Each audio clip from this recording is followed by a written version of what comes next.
ಒಂದು ಜಿಜ್ಞಾಸೆ ಇದೆ. ಭಾರ್ಗವಿ, ಕೊಲ್ಲೂರು. ಗುರುಗಳೇ, ನೀವು ಪಾಠ ಪ್ರವಚನದಲ್ಲಿ ತಿಳಿಸಿದ್ದೀರಿ, ತೇಗು ಬಂದ ಮತ್ತೆ ಆಹಾರ ಸ್ವೀಕರಿಸಬಾರದು ಎಂದು. ಆದರೆ ಹೆಚ್ಚಾಯಿತು ಎಂದು ಅನ್ನವನ್ನು ಎಲೆಯಲ್ಲಿಯೇ ಬಿಟ್ಟರೂ ಪಾಪವಲ್ಲವೇ? ಅನ್ನಪೂರ್ಣೇಶ್ವರಿಗೆ ಅವಮಾನ ಮಾಡಿದಂತೆಯೇ ಅಲ್ಲವೇ? ಆಹಾರ ಹೆಚ್ಚಾದಾಗ ಅದನ್ನು ತಿನ್ನಬೇಕು ಅಥವಾ ಹಾಗೆಯೇ ಬಿಡಬೇಕು ಎಂಬ ಯಕ್ಷ ಪ್ರಶ್ನೆ.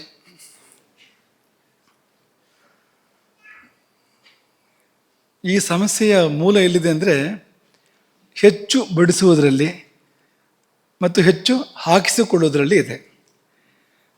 ತೇಗು ಬಂದ ಮೇಲೆ ಮುಂದುವರಿಸಬಾರದು ಊಟವನ್ನು, ಅದೇ ನಿಯಮ. ಚೂರುಪಾರು ಹೊರತುಪಡಿಸಿದರೆ ಮುಂದುವರಿಸಬಾರ್ದು ಊಟವನ್ನು, ಅಲ್ಲಿಗೆ ನಿಲ್ಲಿಸಬೇಕು. ಎಲೆಯಲ್ಲಿ ಉಳಿದ್ರೆ ಅಂದರೆ ಎಷ್ಟು ಬೇಕೋ ಅಷ್ಟೇ ಹಾಕ್ಸ್ಕೊಳ್ಬೇಕಾಗಿರುವಂಥದ್ದು, ಜಾಸ್ತಿ ಹಾಕ್ಸ್ಕೊಳ್ಬಾರ್ದು. ಅನ್ನವನ್ನು ಚೆಲ್ಲಿದರೂ ಪಾಪವೇ ಇದು. ಅನ್ನಂ ನ ನಿಂದ್ಯಾತ್, ಅನ್ನವನ್ನು ನಿಂದೆ ಒಳಪಡಿಸ್ಬೇಡ. ಯಜ್ಜಾನ್ನಂ ಅವಮಾನಿತಂ, ಹಾಗಾಗಿ ಅನ್ನಕ್ಕೆ ಅವಮಾನ ಆಗಬಾರ್ದು, ಸರಿಯೇ ಇದೆ. ಹಾಗಂತ ಹೆಚ್ಚಾಯ್ತು ಅನ್ನೋ ಕಾರಣಕ್ಕೆಲ್ಲ ತಿಂದರೆ ಅದು ಕೂಡ ತೊಂದರೆಯೇ. ನಾವು ಹೀಗೆ ಮಾತಿಗೆ ಹೇಳೋದುಂಟು, ಬಿಟ್ಟರೆ ವ್ಯರ್ಥ. ತೇಗಿನ ನಂತರ, ಹೊಟ್ಟೆ ತುಂಬಿದ ನಂತರ ಉಳಿದ ಅನ್ನವನ್ನು ಬಿಟ್ಟರೆ ವ್ಯರ್ಥ ಅಂತ ಭಾವನೆ ಜನರದ್ದು. ಸೇವಿಸಿದರೆ ಅನರ್ಥ ಅಂತ. ಬಿಟ್ಟರೆ ವ್ಯರ್ಥ, ಸೇವಿಸಿದರೆ ಅನರ್ಥ. ಎರಡರಲ್ಲಿ ಯಾವುದನ್ನು ಆರಿಸ್ಕೊಳ್ತೀರಿ? ಆಲೋಚನೆ ಮಾಡಿ. ಬಿಟ್ಟರೆ ವ್ಯರ್ಥ ಅನ್ನೋದು ಪರಿಪೂರ್ಣವಾಗಿ ವ್ಯರ್ಥ ಅಲ್ಲ ಬಿಟ್ಟರೆ. ಯಾಕೆಂದರೆ ನಮ್ಮ ಸುತ್ತಮುತ್ತ, ಮನೆ ಸುತ್ತಮುತ್ತ ಪ್ರಾಣಿ ಪಶು ಪಕ್ಷಿಗಳಿರ್ತವೆ, ಕ್ರಿಮಿಕೀಟಗಳಿರ್ತವೆ, ಅವರಿಗೆ ಸಲ್ಲಬೇಕು. ಅವೆಲ್ಲ ಯಾವುದೋ ಜನ್ಮದ ಒಡನಾಡಿಗಳು, ನಮ್ಮ ಒಡನಾಡಿಗಳು. ಹಾಗಾಗಿ ನಮ್ಮ ಸುತ್ತಮುತ್ತ ಬಂದಿರುವಂಥದ್ದು, ಋಣದ ಕಾರಣಕ್ಕೆ ಬಂದಿರುವಂಥದ್ದು, ಅವ್ರಿಗೆ ಸಲ್ಲಬೇಕು. ಹಾಗಾಗಿ ಕೊಂಚ ಕೊಂಚ ಬಿಡಬೇಕು. ಆಹಾರದಲ್ಲಿ ಸ್ವಲ್ಪ ಭಾಗವನ್ನು, ಭಾಳ ಸ್ವಲ್ಪ ಭಾಗವನ್ನು ಬಿಡಬೇಕು ಆ ದೃಷ್ಟಿಯಿಂದ ಅಂತ. ಒಂದು ರಾಶಿ ಬಿಡಬಾರ್ದು, ಒಂದು ರಾಶಿ ಹಾಕ್ಸ್ಕೋಬಾರ್ದು, ಒಂದು ರಾಶಿ ಬಿಡಬಾರ್ದು. ಹಾಗಾಗಿ ಬಡಿಸೋರಿಗೂ ಜವಾಬ್ದಾರಿ ಬೇಕು, ಹಾಕಿಸ್ಕೊಳ್ಳೋರಿಗೂ ಕೂಡ ಜವಾಬ್ದಾರಿ ಬೇಕು. ಕೆಲವರು ಒತ್ತಾಯ ಮಾಡಿ ಬಡಿಸೋದು, ಅದು ಸರಿ. ಎಲ್ಲಿ ಸರಿ ಅಂದರೆ, ಮನೆಗೆ ಯಾರೋ ಬಂದಾಗ ಅವರಿಗೆ ಸಂಕೋಚ ಇದ್ದರೆ ಆ ಸಂಕೋಚಕ್ಕೆ ತಕ್ಕಷ್ಟು ನಿಜವಾಗಷ್ಟು ಬೇಕು, ಆದರೆ ಹಾಕ್ಸ್ಕೊಳ್ತಾ ಇಲ್ಲ ಅವರು. ಅಷ್ಟು ಮಾತ್ರ ಒತ್ತಾಯ ಮಾಡೋಕ್ಕಿರುವಂಥದ್ದು ಹೊರತು ಇದು ಏನಿಲ್ಲ. ಅದು ಯಮಶಿಕ್ಷೆ ಯಮದಂಡ ಎರಡೂ ಆಗುತ್ತೆ ಅಲ್ಲಿ ಅಂತ. ಯಾಕೆಂದರೆ ಅವನ ಪಾಪ ಹೇಳೋ ಹಾಗಿಲ್ಲ, ಹೇಳೋಕ್ಕೂ ಬಿಡೋದಿಲ್ಲ ಅವನನ್ನು. ಹಾಕೋದು ತಿನ್ನೋದು ಒತ್ತಾಯ ಮಾಡೋದು. ಹಾಗೆ ಮಾಡಿದ್ರಿಂದಾಗಿ ಅದು ಪಾಪವೂ ಹೌದು, ಆರೋಗ್ಯಕ್ಕೆ ದೋಷವೂ ಕೂಡ ಹೌದು. ಆ ತರಹ ಮಾಡಬಾರ್ದು. ಇನ್ನು ನಿನ್ನೆಯ ಮೇಲುಕನ ಒಂದು 5-10 ನಿಮಿಷ ಮಾತ್ರ, ತುಂಬ ಜಾಸ್ತಿ ಮಾಡೋಂಥ ಅಭಿಪ್ರಾಯ ಇಲ್ಲ. ನೆನಪಿದೆಯಾ? ನಿನ್ನೆ 2 ಅಂಶಗಳನ್ನು ಹೇಳಿದ್ವು. ನಲಚರಿತ್ರೆ ಪ್ರಾರಂಭ ಮಾಡೋದಕ್ಕಿಂತ ಮುಂಚೆ 2 ಅಂಶ ಹೇಳಿದ್ವು. ಯಾವ್ಯಾವುದಂತೂ ಸುಧನ್ವಾರಿ ಈಗಾಗಲೇ ಹೇಳಿಯಾಗಿದೆ ನನಗೆ. ನಿಮಗೆ ಸುಧನ್ವಾರಿ ತುಂಬ ಉಪಕಾರ ಮಾಡ್ತಾ ಇದ್ದಾರೆ. ಯಾಕೆಂದರೆ ಮೊದಲೇ ನಿಮಗೊಂಚೂರು ಸಿದ್ಧ ಆಗಿರ್ಲಿಕ್ಕೆ ಅನುಕೂಲ ಆಗೋ ಥರ ಮಾಡ್ತಾ ಇದ್ದಾರೆ. ಗುರುವಿನ ಕೆಲಸವೇ ಅವ್ರು ಮಾಡ್ತಾ ಇರುವಂಥದ್ದು. ಬೇರೆಯವರು ಬಂದಿರ್ತಾರೆ, ಅವ್ರಿಗೆ ನಿನ್ನೆ ಏನು ಅಂತ ಗೊತ್ತಿದ್ರೆ ಇವತ್ತಿನ ಪಾಠ ಕೇಳೋದು ಸುಲಭ ಆಗುತ್ತೆ ಅಂತ ಅವ್ರ ಮನಸ್ಸು. ಆದರೆ ನಿಮಗೊಂದು ಸ್ವಲ್ಪ ಸಹಾಯ ಆಗ್ತಾ ಇದೆ ಅದರಲ್ಲಿ. ಇರಲಿ, ತೊಂದರೆ ಇಲ್ಲ. ಆ 2 ಅಂಶ ನಿನ್ನೆ ಹೇಳಿದ್ದು ನಿಮಗೆ ನೆನಪಿದೆ ಅಲ್ವಾ? 2 ಅಂಶಗಳು ಯಾವುದು? ಒಂದು, ಯಾವುದೆಲ್ಲ ಸೇರಿ ಆಹಾರವನ್ನು ಜೀರ್ಣ ಮಾಡ್ತವೆ ಅನ್ನುವಂಥ 6 ಸಂಗತಿಗಳು ಅಲ್ವಾ? ವಾಯು ಬೇಕು, ಅಗ್ನಿ ಬೇಕು ಅಲ್ವಾ?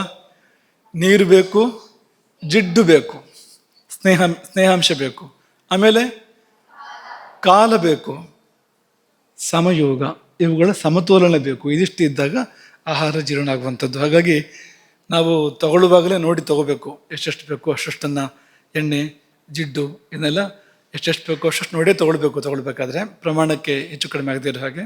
ಹಾಗೆ ವಾಯು ಅಗ್ನಿಯನ್ನು ಸರಿಯಾಗಿ ಇಟ್ಕೋಬೇಕು, ಅಷ್ಟು ಕಾಲ ಕೊಡಬೇಕು. ಜೀರ್ಣ ಆಗೋಕ್ಕೆ ಎಷ್ಟು ಕಾಲ ಬೇಕು ಅಷ್ಟು ಕಾಲ ಕೊಡಬೇಕು. ಮಧ್ಯೆ ಏನಾದ್ರು ಬಾಯಿ ಹಾಕೋಬಾರ್ದು. ಹೀಗೆಲ್ಲ ಮಾಡಿದರೆ ಚೆನ್ನಾಗಿ ಜೀರ್ಣ ಆಗುತ್ತೆ ಅನ್ನೋ ಭಾಗ ಒಂದು. ಇನ್ನೊಂದು, ಹೊಟ್ಟೆಯೊಳಗೊಂದು ಅಡುಗೆ ಮನೆ, ಅಲ್ಲಿ ಮುಬ್ಬಗೆಯ ಪಾಕಗಳು. ಸೇವಿಸಿದ ಆಹಾರ ಒಳಗೆ ಹೋದ ಬಳಿಕ, ಒಳಗೆ ಹೋಗುತ್ತಿರುವಾಗಲೇ ಪಾಕ ಪ್ರಕ್ರಿಯೆ. ಅಲ್ಲೊಂದು ಅಡುಗೆ ಮನೆ ಕಾರ್ಯ ಪ್ರಾರಂಭ ಆಗಿ ಮೊದಲು ಕಫ ಎಂಬ ಅಡುಗೆ ಭಟ್ರು ಬಂದು ಅವರು ಮಧುರ ಪಾಕವನ್ನು ಮಾಡ್ತಾರೆ. ಆ ಅಡುಗೆ ಭಟ್ರ ಸ್ವಭಾವನೇ ಇದು, ಮಧುರ ಅಲ್ದಿರೋದು ಮಾಡೋದಿಲ್ಲ ಅವರು. ಹಾಗಾಗಿ ಕಫ ಎಂಬ ಅಡುಗೆ ಭಟ್ರು ಮಧುರ ಪಾಕವನ್ನು ಮೊದಲು 1 ಗಂಟೆ 20 ನಿಮಿಷ ಅಥವಾ ಒಂದೂವರೆ ಗಂಟೆಗಳ ಕಾಲ ಅವರ ರಾಜ್ಯಭಾರ.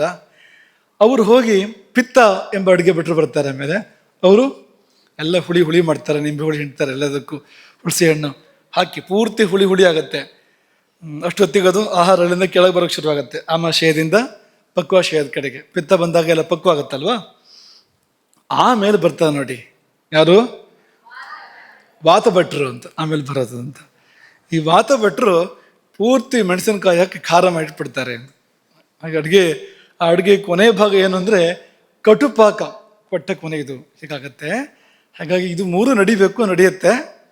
ನಮ್ಮ ಹೊಟ್ಟೆಯಲ್ಲಿ ನಡೀತಾನೆ ಇರುತ್ತೆ ಪ್ರತಿನಿತ್ಯವೂ ಕೂಡ.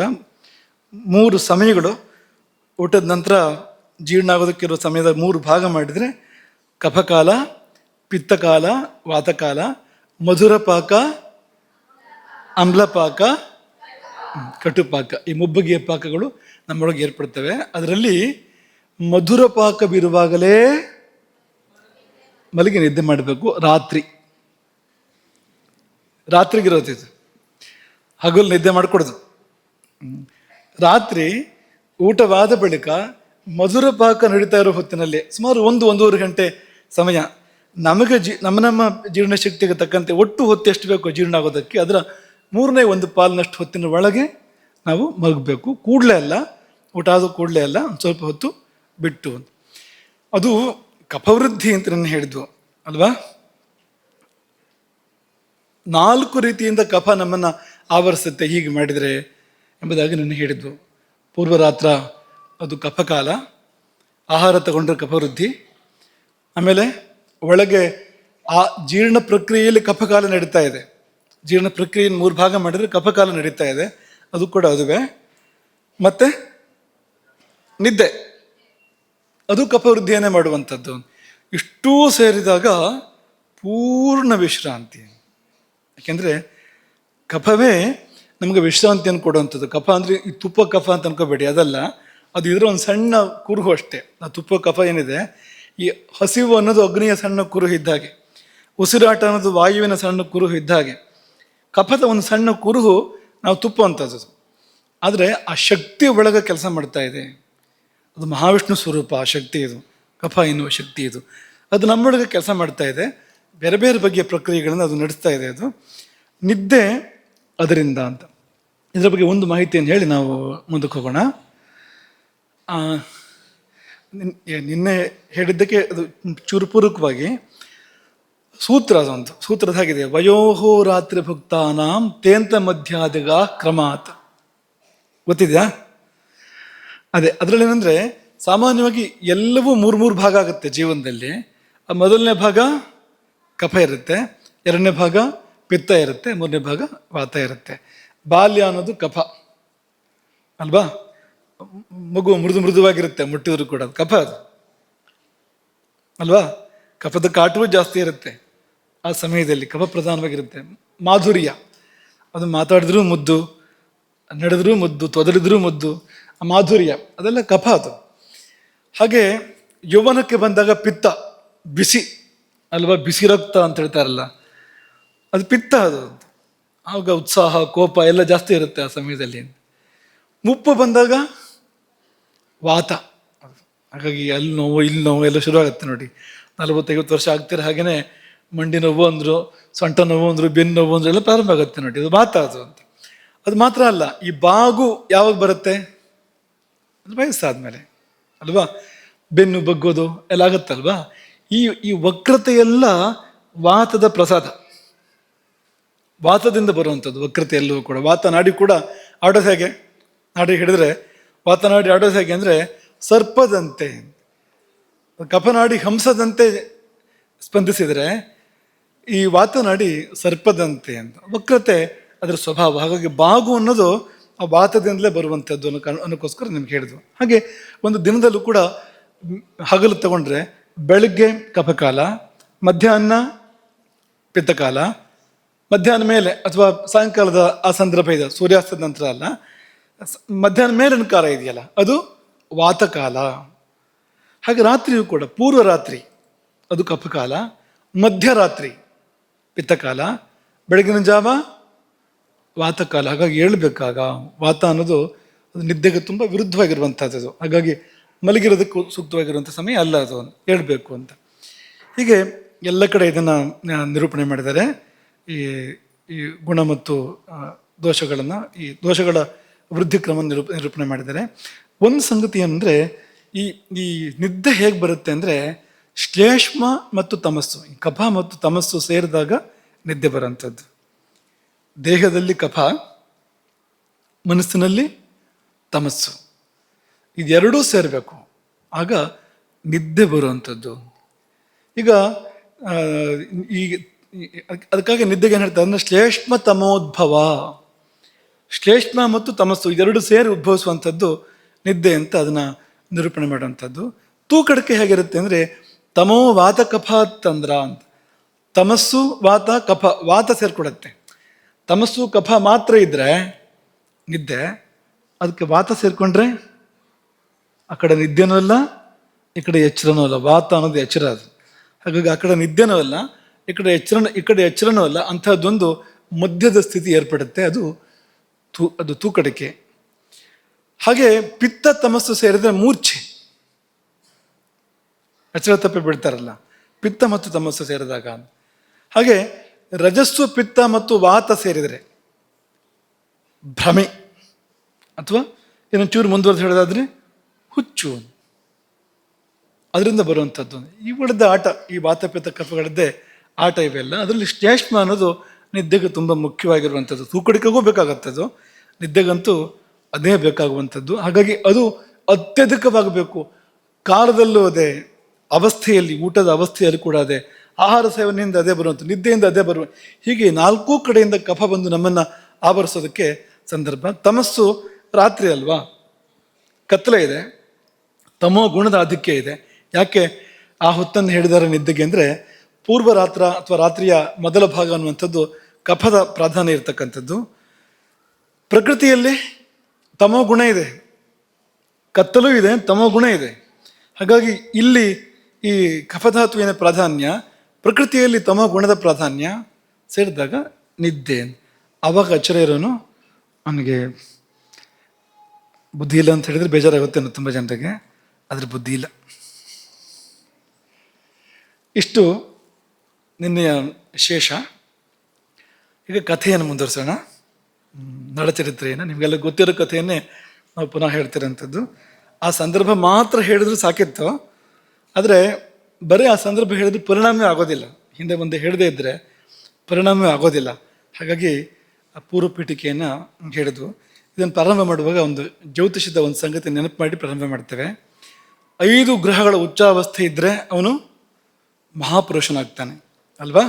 ಜಾತಕದಲ್ಲಿ 5 ಗ್ರಹಗಳ ಉಚ್ಚಾವಸ್ಥೆ ಇದ್ದಾಗ ಅವನು ಮಹಾಪುರುಷನಾಗ್ತಾನೆ. ಆದರೆ ಅವನಿಗೆ ಕಷ್ಟ ಬಂದೇ ಬರುತ್ತೆ, ಕಷ್ಟ ಬಂದೇ ಬರುತ್ತೆ ಅವನಿಗೆ. ಯಾಕೆ ಬಂದೇ ಬರುತ್ತೆ ಅಂದರೆ ಈ 5 ಗ್ರಹಗಳ ಉಚ್ಚಸ್ಥಿತಿ ಹೇಗೆ ಮಹಾಪುರುಷತ್ವವನ್ನು ಕೊಡುತ್ತೋ, 5 ಗ್ರಹಗಳ ಉಚ್ಚರಾದಾಗ ಅವರು ಅನಿವಾರ್ಯವಾಗಿ ಒಬ್ಬರನ್ನೊಬ್ಬರು ನೋಡಲೇಬೇಕಾಗತ್ತೆ. ಪಂಚಗ್ರಹಗಳ ಉಚ್ಚಾವಸ್ಥೆ ಇದ್ದಾಗ ಈ ಉಚ್ಚ ಗ್ರಹಗಳು ಒಂದನ್ನು ನೋಡೋದು ಅನಿವಾರ್ಯ ಆಗುತ್ತೆ. ಈಗ ಗುರು ಕರ್ಕದಲ್ಲಿ ಬರಬೇಕು ಉಚ್ಚನಾಗುವಾಗ, ಕುಜ ಮಕರದಲ್ಲಿ ಬರಬೇಕು, ಇಬ್ಬರು ಪರಸ್ಪರ ನೋಡ್ತಾರೆ. ಈ ರವಿ ಶನಿಗಳು ಉಚ್ಚರ ಆದರೆ ರವಿ ಮೇಷದಲ್ಲಿ ಇರ್ತಾನೆ, ಶನಿ ತುಲಾದಲ್ಲಿ ಇರ್ತಾನೆ, ಪರಸ್ಪರ ಇಬ್ಬರು ನೋಡಿ ನೋಡ್ತಾರೆ. ಆ ಸಮಯದಲ್ಲಿ ಈ ಉಚ್ಚಗಂ ದೃಷ್ಟ ನಿಶ್ಚಿತಂ ಭೈಕ್ಷ್ಯಮಾಚರೇತ್. ಉಚ್ಚಗ್ರಹ ಮತ್ತೊಬ್ಬ ಉಚ್ಚಗ್ರಹನ ನೋಡಿಬಿಟ್ರೆ, ಪರಸ್ಪರ ನೋಡಿಕೊಂಡ್ರೆ, ಅವರು ನೋಡಿದ್ರೆ ಸಾಕು, ಒಬ್ಬ ಮತ್ತೊಬ್ಬನ ನೋಡಿದ್ರೆ ಸಾಕು, ಪರಸ್ಪರ ನೋಡ್ಕೊಂಡ್ರಂತೂ ನಿಶ್ಚಯವಾಗಿಯೂ ಅವನು ಭಿಕ್ಷೆ ಎತ್ತುತ್ತಾನೆ. ಭಿಕ್ಷೆ ಎತ್ತುತ್ತಾನೆ ಅಂದರೆ ಏನು? ಏನಿಲ್ಲದ ಸ್ಥಿತಿ ಬರುತ್ತೆ ಅವನಿಗೆ, ಜೀವನದಲ್ಲಿ ಏನೂ ಇಲ್ಲದಿರೋ ಸ್ಥಿತಿ ಬರುತ್ತೆ. ಈ ನರನ ವ್ಯಕ್ತಿತ್ವ ನೋಡಿದಾಗ ಖಂಡಿತವಾಗಿ ಅವನಿಗೆ ಪಂಚಗ್ರಹಗಳ ಉಚ್ಚಾವಸ್ಥೆ ಇರಬೇಕು ಅಂತ ಅನ್ಸುತ್ತೆ. ಯಾಕಂದರೆ ಅಂಥ ಒಂದು ಅತ್ಯದ್ಭುತವಾದ ಯುಗಕ್ಕೊಂದು ಎನ್ನುವಂಥ ವ್ಯಕ್ತಿತ್ವ ಅದು ನಲನದ್ದು. ಹಾಗಾಗಿ ಜಾತಕ ನೋಡಬೇಕು ಅಂತಿಲ್ಲ. ಈಗ ಜಾತಕ ನೋಡಿ ಹೇಗೆ ಫಲ ಹೇಳ್ಬೋದೋ, ಫಲ ನೋಡಿ ಜಾತಕನೂ ಹೇಳ್ಬೋದು ಹಾಗೆ. ಹಾಗಾಗಿ ನಲನನ್ನು ನೋಡಿದರೆ ಅವನ ಜಾತಕವನ್ನು ಅಂದಾಜು ಮಾಡ್ಬೋದು, ಇದು ಪಂಚಗ್ರಹಗಳ ಉಚ್ಚಸ್ಥಿತಿಯ ಜಾತಕ ಅಂತ ಅಂದಾಜು ಮಾಡ್ಬೋದು. ಪಕ್ಕದಲ್ಲಿಯೇ ಅವನ ಜೀವನದಲ್ಲಿ ಬಂದ ಸ್ಥಿತಿ ಇದೆಯಲ್ಲ, ಏನು ಸ್ಥಿತಿ ಅಂದರೆ ಎಲ್ಲವನ್ನೂ ಕಳ್ಕೊಳ್ತಾನೆ. ರಾಜ್ಯವನ್ನು ಕಳ್ಕೊಳ್ತಾನೆ, ಇಷ್ಟ ಮಿತ್ರ ಬಂಧುಗಳ ಒಂದು ಸಂಯೋಗ ಅದನ್ನು ಕಳ್ಕೊಳ್ತಾನೆ, ಹೊಟ್ಟೆಗೇನಿಲ್ಲ, ಹಸಿವು, ಕಾಡಿನಲ್ಲಿ ಅಲಿತಾನೆ, ಉಟ್ಟ ಬಟ್ಟೆಯನ್ನು ಕೂಡ ಪಕ್ಷಿಗಳು ಕದ್ಕೊಂಡು ಹೋಗ್ತವೆ, ಮಾಯಾ ಪಕ್ಷಿಗಳು ಉಟ್ಟ ಬಟ್ಟೆಯನ್ನು ಕೂಡ ಅಪಹರಣ ಮಾಡ್ಕೊಂಡು ಹೋಗ್ತವೆ. ಹೆಂಡತಿಯನ್ನು ಕಳ್ಕೊಡ್ತಾನೆ ಅದೇ ಸ್ಥಿತಿಯಲ್ಲಿ, ಅವನಾಗೆ ಕಳ್ಕೊಡ್ತಾನೆ ಹೆಂಡತಿಯನ್ನು ಕೂಡ. ಕಲಿಪ್ರಭಾವ ಅಲ್ಲಿಗೆ ಪೂರ್ತಿ ಸೊನ್ನೆ ಆಯಿತು ಅಂತ, ಏನು ಉಳಿಲಿಲ್ಲ ಅಂತ, ಹುಟ್ಟುವಾಗ ಹೇಗೆ ಬಂದಿದ್ನೋ ಹಾಗೆ ಅಂತ. ಅಂತ ಒಂದು ಸ್ಥಿತಿ ನೋಡಿ. ಆಯ್ತು, ಒಂದು ರೂಪ ಹೊಂದಿತ್ತು ಅವನಿಗೊಂದು, ನಲ ಎಲ್ಲಿ ಹೋದ್ರು ಕೂಡ ಜನ ಗುರುತಿಸ್ತಾ ಇದ್ರು, ಅಂತ ರೂಪ ಇತ್ತು, ಅದು ಹೋಯ್ತು. ಅಂದ್ರೆ ಎಲ್ಲವನ್ನೂ ಕಳ್ಕೊಳ್ಳೋದು ಅನ್ನೋದಕ್ಕೆ ನರನಿಗಿಂತ ದೊಡ್ಡ ದೊಡ್ಡ ದೃಷ್ಟಾಂತವೇ ಬೇರೆ ಇಲ್ಲ. ರಾಮನು ಕಳ್ಕೊಂಡಿದ್ದಾನೆ, ಇಷ್ಟಲ್ಲ, ನಲನಷ್ಟಲ್ಲ, ಉಟ್ಟ ಬಟ್ಟೆ ಕಳ್ಕೊಳ್ಳೋ ಪ್ರಮೇಯ ಬರಲಿಲ್ಲ ರಾಮನಿಗೆ, ಅಥವಾ ರೂಪ ಪರಿವರ್ತನೆ ಆಗಲಿಲ್ಲ ರಾಮನದ್ದು. ಕಾರಣ ಅವತಾರ ಪುರುಷ ಅವನು, ಅದು ವ್ಯತ್ಯಾಸ ಆಗೋದೇ ಅಲ್ಲದು. ಅಲ್ಲಿ ಹೇಗೋ ಇಲ್ಲೂ ಹಾಗೆ, ಅದಕ್ಕೆ ಅವತಾರ ಅಂತ ಕರೆಯೋದು. ಅಲ್ಲಿ ಇಲ್ಲಿ ವ್ಯತ್ಯಾಸ ಬರಬಾರದು ಅವತಾರಕ್ಕೆ ಅಂತ. ಹಾಗಾಗಿ ಅಲ್ಲಿ ನಾವು ಅದನ್ನು ಕಾಣೋದಿಲ್ಲ ಅಂತ. ಹೀಗೊಂದು ಪರಿಸ್ಥಿತಿ ನಲನಿಗೆ ಬಂತು ನೋಡಿ. ಆದರೆ ಅಲ್ಲಿಯೇ ಅವರ ಸಾಮರ್ಥ್ಯ ಪ್ರಕಟ ಆಗುವಂಥದ್ದು. ರಾಮನ ಇಡೀ ರಾಮತ್ವ ಪ್ರಕಟ ಆಗಿದ್ದು ಎಲ್ಲಿ ಅಂದರೆ ಈ ವನವಾಸ ಮತ್ತು ಸೀತಾಪಹಾರ ಸಂದರ್ಭ ಇದೆಯಲ್ಲ, ಅಲ್ಲಿ ರಾಮ ಏನು ಅನ್ನೋದು ಜಗತ್ತಿಗೆ ಪ್ರಕಟ ಆಗಿರುವಂಥದ್ದು. ನರಚರಿತ್ರೆಯೂ ಕೂಡ ಹಾಗೆ. ಯಾವಾಗ ನರ ಎಲ್ಲವನ್ನು ಕಳ್ಕೊಂಡೋ ಆಗ ಅವನ ಮಹತ್ವ ಏನು, ಅವನೊಳಗಿನ ಅದ್ಭುತ ಶಕ್ತಿಗಳು ಒಂದೊಂದೇ ಪ್ರಕಟ ಆಗಿದ್ದು. ನಿನ್ನೆ ನಾವು ನಿಮ್ಗೆ ಹೇಳಿದ್ವು, ಕಾರ್ಕೋಟಕ ಕಚ್ಚಿಯೂ ಸಾಯಲಿಲ್ಲ ನಳ, ಯಾಕೆಂದ್ರೆ ಅಗ್ನಿಬಲ ಆಗಿದೆ ಅಂತ. ನಿಮಗೂ ಸೂಚನೆ ಇದ್ವೆ. ವಿಷ ಅಂದ್ರೆ ತಿಂದ ಕೂಡಲೇ ನಾವು ಸಾಯುವಂತೆ ಮಾಡುವಂಥದ್ದು ಮಾತ್ರ ವಿಷ ಅಂತಲ್ಲ. ಕೆಲವು ವಿಷಯಗಳು ತಿಂದ ಕೂಡಲೇ ಸಾಯುವಂತೆ ಮಾಡ್ತೇವೆ, ಕೆಲವು ವಿಷಯಗಳು ನಿಧಾನ ಸಾಯುವಂತೆ ಮಾಡ್ತೇವೆ, ನಿಧಾನ ವಿಷಯಗಳು ಅಂತ ಇರ್ತಾವಲ್ಲ ಹಾಗೆ ಮಾಡ್ತೇವೆ. ಇನ್ನು ಕೆಲವು ವಿಷಯಗಳು ಅವು ಸಾಯುವಂತೆ ಏನು ಮಾಡೋದಿಲ್ಲ, ಹಾನಿ ಮಾಡಿ ಹೋಗ್ತೇವೆ. ಯಾವುದು ಅಂಗ ಇದಕ್ಕೋ ಊನ ಮಾಡ್ತೇವೆ, ಅಥವಾ ಯಾವುದೋ ರೋಗ ಬರುವಂತೆ ಮಾಡ್ತೇವೆ. ಅದೆಲ್ಲ ಯಾವುದು ಶರೀರಕ್ಕೆ ಹೊಂದೋದಿಲ್ಲ ಅದು ವಿಷ, ಇಷ್ಟಿಟ್ಕೊಳ್ಳಿ ಸಾಕು. ಶರೀರಕ್ಕೆ ಹೊಂದದೇ ಇರುವಂಥದ್ದು, ಶರೀರಕ್ಕೆ ಹೊಂದೇ ಇರುವಂಥದ್ದು ಅಂದ್ರೇನು, ಜೀರ್ಣವಾಗದೇ ಇರುವಂಥದ್ದು, ಜೀರ್ಣಕ್ಕೆ ಆಗಿ ಬರದೇ ಇರುವಂಥದ್ದು, ಅದೇ ವಿಷ. ಹಾಗಾಗಿ ನಾವೆಲ್ಲ ವಿಷವನ್ನೇ ಸೇವನೆ ಮಾಡ್ತಾ ಇದ್ದೇವೆ, ಈಗ ವಿಪರಿಣಾಮಗಳನ್ನು ಕೂಡ ಅನುಭವಿಸ್ತಾ ಇದ್ದೇವೆ. ಆದರೆ ಅಗ್ನಿಬಲ ಚೆನ್ನಾಗಿದ್ರೆ ಆಹಾರ ಹೆಚ್ಚು ಕಡಿಮೆ ಆದರೂ ಕೂಡ ಅವನಿಗೇನಾಗೋದಿಲ್ಲ. ಅಗ್ನಿ ನೋಡ್ಕೊಳ್ಳುತ್ತೆ ಅದನ್ನು. ಅಗ್ನಿಯನ್ನು ಚೆನ್ನಾಗಿ ಸಾಕ್ಕೊಳ್ಬೇಕು ಅನ್ನೋದು ಇದೇ ಕಾರಣಕ್ಕೆ. ಎಲ್ಲಿವರೆಗೆ ಅಂದರೆ ಘೋರ ವಿಷವನ್ನೇ ಸೇವಿಸಿದ್ರು ಕೂಡ ಸಾವಿಗೀಡಾಗೋದಿಲ್ಲ ಅನ್ನೋಲ್ಲಿವರೆಗೆ. ಭೀಮನಿಗೆ ಎಳ ವಯಸ್ಸಿನಲ್ಲೇ ವಿಷವನ್ನು ಕೊಡಲಾಯ್ತಲ್ವಾ. ಪಾಂಡವ ಮಧ್ಯಮ ಭೀಮನಿಗೆ ಅವನು ಚಿಕ್ಕವನಿರುವಾಗಲೇ ದುರ್ಯೋಧನ ಅವನ ಮನಸ್ಸಲ್ಲಿ ವಿಷ ಇತ್ತಲ್ಲ, ಹಾಗಾಗಿ ಅಲ್ಲಿಂದಲೇ ಪ್ರಾರಂಭ ಅಂತ. ವಿಷ ಕೊಟ್ಟರಲ್ವಾ, ಅವನೇನು ಸತ್ತು ಹೋದ್ನ ಅಂದರೆ ಸಾಯಲಿಲ್ಲ, ಯಾಕೆಂದ್ರೆ ವೃಕೋದರ ಅಲ್ವಾ ಅವನು. ಅಗ್ನಿಬಲ ಹೇಗಿದೆ ಅಂದರೆ ಅವನು ಏನು ತಿಂದು ಕೂಡ ಅರಗಿಸ್ಕೊಳ್ಬಲ್ಲ ಅಂತ, ಅಷ್ಟಿದೆ ಅಗ್ನಿಬಲ ಅಂತ. ಹಾಗಾಗಿ ಅಗ್ನಿಬಲ ತುಂಬ ಮುಖ್ಯ ಅನ್ನೋದಕ್ಕೆ ಉದಾಹರಣೆಯನ್ನು ಕೊಟ್ಟವು. ನಿನ್ನೆ ಕಥೆ ಎಲ್ಲಿವರೆಗೆ ಬಂದಿತ್ತು ಅಂದರೆ ನಲ ವಿದರ್ಭದವರೆಗೆ, ಕುಂಡಿನಾಪುರದವರೆಗೆ ಬಂದಿದ್ದ. ಅದು ದಮಯಂತಿಯ ತವರು ಮನೆ. ಅವನ ಮಕ್ಕಳಿರೋದು ಕೂಡ ಅಲ್ಲಿಯೇ. ಈಗ ನಲ ರಾಜ್ಯಭ್ರಷ್ಟನಾದ ನಂತರ ಅವನ ಸಾರಥಿ ವಾರ್ಷ್ಣೇಯ ಇಬ್ಬರು ಮಕ್ಕಳನ್ನು ಕರ್ಕೊಂಡು ಬಂದು ಅಲ್ಲಿ ಕುಂಡಿನಾಪುರದಲ್ಲಿ, ವಿದರ್ಭ ರಾಜ್ಯದ ರಾಜಧಾನಿ ಅದು, ಕುಂಡಿನಾಪುರದಲ್ಲಿ ಬಿಟ್ಟಿರ್ತಾನೆ. ಅಲ್ಲಿವರೆಗೆ ನಲ ಬಂದಿದ್ದಾನೆ. ಮಹಾದ್ವಾರದ ಬಳಿ ಬಂದಾಗ ಹಾಗೆ ಸೀದಾ ಪ್ರವೇಶ ಮಾಡೋಕ್ಕಾಗತ್ತಾ, ಗೊತ್ತಿಲ್ಲ ಯಾರು ಅಂತ ಬೇರೆ. ಹಾಗಾಗಿ ಭೀಮರಾಜನಿಗೆ ವಿಷಯ ಹೋಯಿತು. ಏನು ಅಂದರೆ ರಾಜ ಋತುಪರ್ಣ ಬಂದಿದ್ದಾನೆ ಅಯೋಧ್ಯೆಯಿಂದ. ಹಾಗಾಗಿ ಋತುಪರ್ಣ ಒಳಗೆ ಬರಲಿ, ಪ್ರವೇಶ ಮಾಡಿಸಿ ಎಂಬುದಾಗಿ ಅನುಮತಿ ಕೊಟ್ಟ. ರಥ ಒಳಗೆ ಪ್ರವೇಶ ಮಾಡಿತು, ಋತುಪರ್ಣನ ರಥ ಒಳಗೆ ಪ್ರವೇಶ ಮಾಡಿತು. ಒಳಗೆ ಪ್ರವೇಶ ಮಾಡ್ತಿದ್ದಂತೆಯೇ ಇಡೀ ನಗರದ ಗಮನ ರಥದ ಕಡೆ ಹೋಯಿತು. ಯಾಕೆ ಅಂದರೆ ರಥ ನಿರ್ಘೋಷ, ನೇಮಿಘೋಷ ಅಂತ ಹೇಳ್ತಾರೆ. ಚಕ್ರಗಳ ಗಡಗಡ ಶಬ್ದ ಇದೆಯಲ್ಲ, ಅದು ಅತ್ಯಂತ ವಿಭಿನ್ನವಾಗಿತ್ತು, ಅತ್ಯಂತ ವಿಶಿಷ್ಟವಾಗಿತ್ತು. ಕುಂಡಿನಾಪುರಕ್ಕೆ ರಥಗಳು ಬರೋದು ಹೋಗೋದು ಹೊಸ್ತೇನೂ ಅಲ್ಲ, ಆಗ್ತಾನೆ ಇರುತ್ತೆ. ಅದು ರಾಜಧಾನಿ ಬೇರೆ, ರಾಜ ಇರ್ತಾನೆ ಅಲ್ಲಿಯೇ. ಹಾಗಾಗಿ ರಥಗಳು ಬರ್ತಾ ಇರ್ತವೆ, ಹೋಗ್ತಾ ಇರ್ತವೆ. ಆದರೆ ಆ ಯಾವ ರಥದ ಚಕ್ರದ ಘೋಷದಂತೆ ಅಲ್ಲ ಈ ರಥಚಕ್ರದ ಘೋಷ. ಇದು ಪೂರ್ತಿ ಭಿನ್ನ. ಯಾಕೆಂದ್ರೆ ಆ ವಾಘೆಯನ್ನು ಹಿಡಿದವನು ಅವನು ಬೇರೆ ವ್ಯಕ್ತಿತ್ವ ಅದು. ಅವನಿಗೆ ಏನು ಗೊತ್ತೋ ಅಶ್ವಗಳ ಕುರಿತು ಹಾಗೆ ಯಾರಿಗೂ ಗೊತ್ತಿಲ್ಲ. ಅಶ್ವ ಹೃದಯಜ್ಞ ಅವನು. ಹಾಗಾಗಿ ಅವನು ರಥ ನಡೆಸುವ ವಿಧಾನದ ಕಾರಣದಿಂದಾಗಿ ಭಿನ್ನವಾಗಿರತಕ್ಕಂಥ ಗಂಭೀರವಾದ, ಅಂದರೆ ಮೇಘನಾದವನ್ನು ಹೋಲುವಂಥ ಒಂದು ಘೋಷ ಅಲ್ಲಿ ಏರ್ಪಟ್ಟಿತು. ಮೊಟ್ಟ ಮೊದಲು ಅದನ್ನು ಗುರುತಿಸಿದ್ದು ಯಾರು ಅಂದರೆ ನಲನ ಕುದುರೆಗಳು. ಅವು ಅಲ್ಲಿ ತಾನೇ ಇದ್ವು, ವಿದರ್ಭದಲ್ಲಿ ಕುಂಡನಾಪುರದಲ್ಲಿ ತಾನೇ ವಾರ್ಷ್ಣೇಯ ತಂದು ಬಿಟ್ಟಿದ್ದ. ಹಾಗಾಗಿ ನಲಾಶ್ವಾಹ ತತ್ರ ಶುಶ್ರೂಹು ತತಸ್ಥಂ ರಥ ನಿರ್ಘೋಷಂ. ಆ ರಥ ನಿರ್ಘೋಷವನ್ನ ಮೊಟ್ಟ ಮೊದಲಾಗಿ ನಲನ ಕುದುರೆಗಳು ಗುರುತಿಸಿದವು, ಕೇಳಿದವು, ಗುರುತಿಸಿದವು, ಕೆನೆದವು ಹರ್ಷದಿಂದ. ಹೇಗೆ ನಲ ಬಳಿ ಬಂದಾಗ ಹಿಂದೆ ಕೆನಿತಾ ಇದ್ವೋ ಹಾಗೆ ಕೆನೆದವಂತೆ ನಲನ ಕುದುರೆಗಳು. ಆಮೇಲೆ ಗುರುತಿಸಿದ ದಮಯಂತಿ, ಪಕ್ಕದಲ್ಲೇ ಗುರುತಿಸಿದ ದಮಯಂತಿ. ಅವಳಿಗೂ ಚೆನ್ನಾಗಿ ಅಭ್ಯಾಸ ಇದೆ ಅದೇನು ಅಂತ. ಹಾಗಾಗಿ ದಮಯಂತಿಯುತು ಶುಶ್ರಾವ ರಥಘೋಷಂ ನಲಸ್ಥಿತಂ. ಮೋಡದ ಸದ್ದಿನಂತೆ ಗಂಭೀರವಾಗಿರ್ತಕ್ಕಂಥ, ಮಳೆಗಾಲದ ಮೋಡದ ಸದ್ದಿನಂತೆ ಇರ್ತಕ್ಕಂಥ ರಥಧ್ವನಿಯನ್ನು ಕೇಳಿದಾಗ ಅವಳಿಗೆ ಕೂಡಲೇ ಮನಸ್ಸಿಗೆ ಬಂದಿದ್ದು ನಲ ಬಂದ ಭಾವನೆ, ಅವಳಿದ್ದು ಹೃದಯದ ಭಾವನೆ. ಸದೃಶಂ ರಥ ನಿರ್ಘೋಷಂ ಮೇನೆ ಭೈಮಿ ತಥಾಹಯಾ ಅಂಥೇಳಿ ನಲ ಕುದುರೆ ನಡೆಸುವಾಗ ಹೇಗೆ ಬರ್ತಾ ಇದೆಯೋ ಹಾಗಿದೆ ಎಂಬುದಾಗಿ ಆಕೆ ಗುರುತಿಸಿದ್ಲು. ಆಮೇಲೆ ಅರಮನೆಯ ನವಿಲುಗಳು, ಗಜಶಾಲೆಯ ಮತ್ತ ಗಜಗಳು, ಹಾಗೆ ಇನ್ನುಳಿದ ಕುದುರೆಗಳು, ಅಲ್ಲಿರ್ತಕ್ಕಂಥ ಎಲ್ಲ ಕುದುರೆಗಳು ಕೂಡ ಗುರುತಿಸಿದ್ವು. ನಲ ಬಂದು ಹೋಗಿ ಮಾಡೋ ಜಾಗ ಅದು, ಮಾವನ ಮನೆ ಅಲ್ವಾ, ಬಂದು ಹೋಗಿ ಮಾಡೋಂಥ ಜಾಗ ಅದು. ಅವಕ್ಕೆಲ್ಲ ನಲನ ಬಗ್ಗೆ ಗೊತ್ತಿದೆ, ನಲನ ಪರಿಚಯ ಇದೆ, ಒಂದು ಜೀವ ಪ್ರೀತಿ ಅಸಾಧಾರಣವಾಗಿರುವಂಥದ್ದು ನಲನಿಗೆ. ಹಾಗಾಗಿ ಅವೆಲ್ಲವೂ ಪ್ರಣಯದ ಉನ್ಮುಖಾರಾಜನ್, ಕತ್ತನ್ನು ಉದ್ದ ಮಾಡಿ ಧ್ವನಿಗೈದವು ಅಂತ ನೋಡಿ. ಈ ಮಹಾಪುರುಷರು ಅವ್ರು ಹೇಳದೆ ಹೋದ್ರೂ ಕೂಡ ಗೊತ್ತಾಗ್ಬಿಡುತ್ತೆ ಅಂತ, ಆ ಥರ ಇರುತ್ತೆ ಅಂತ. ಅವ್ರ ಮಹತ್ವದಿಂದಾಗಿ ಪ್ರಕಟ ಆಗೇ ಬಿಡುತ್ತೆ, ಕಸ್ತೂರಿನ ಎಷ್ಟು ಕಾಲ ಮುಚ್ಚಿಡೋಕೆ ಸಾಧ್ಯ ಅಂತ. ಹಾಗೆ ಅಲ್ಲ ಒಂದು ಸ್ಪಂದ ಏರ್ಪಡ್ತು. ದಮಯಂತಿ ತನಗೆ ತಾನೇ ಹೇಳ್ಕೊಂಡ್ಲು, ಯಥಾಸೋ ರಥ ನಿರ್ಘೋಷ ಪೂರಯನ್ನಿವ ಮೇದನೀಂ. ಭೂಮಂಡಲವನ್ನು ತುಂಬುವಂತೆ ಕೇಳಿ ಬರುವ ರಥ ನಿರ್ಘೋಷ, ನನ್ನ ಹೃದಯಕ್ಕೇನೋ ಒಂದು ಸಂತೋಷ. ಇದೆರಡು ನೋಡಿದರೆ ನಲ ಏವ ಮಹೀಪತಿ, ಬಂದವನು ರಾಜ ನಲನೇ ಇರಬೇಕು, ನನ್ನ ಅರಸ ಎಂಬುದಾಗಿ ಅವಳು ಭಾವಿಸ್ತಾಳೆ. ಅವಳ ಹೃದಯದಲ್ಲಿ ಏನೇನೋ ಭಾವಗಳು. ಚಂದ್ರ ಸದೃಶವಾದ ನಲನ ಮುಖವನ್ನು ಇಂದು ನಾನು ನೋಡದೇ ಇದ್ದರೆ ಸಾಯ್ತೇನೆ. ಅಸಂಖ್ಯೇಯ ಗುಣಂ, ಲೆಕ್ಕ ಹಾಕಲಿಕ್ಕೆ ಸಾಧ್ಯವಿಲ್ಲದಷ್ಟು ಸದ್ಗುಣಗಳು ಅವನಲ್ಲಿ.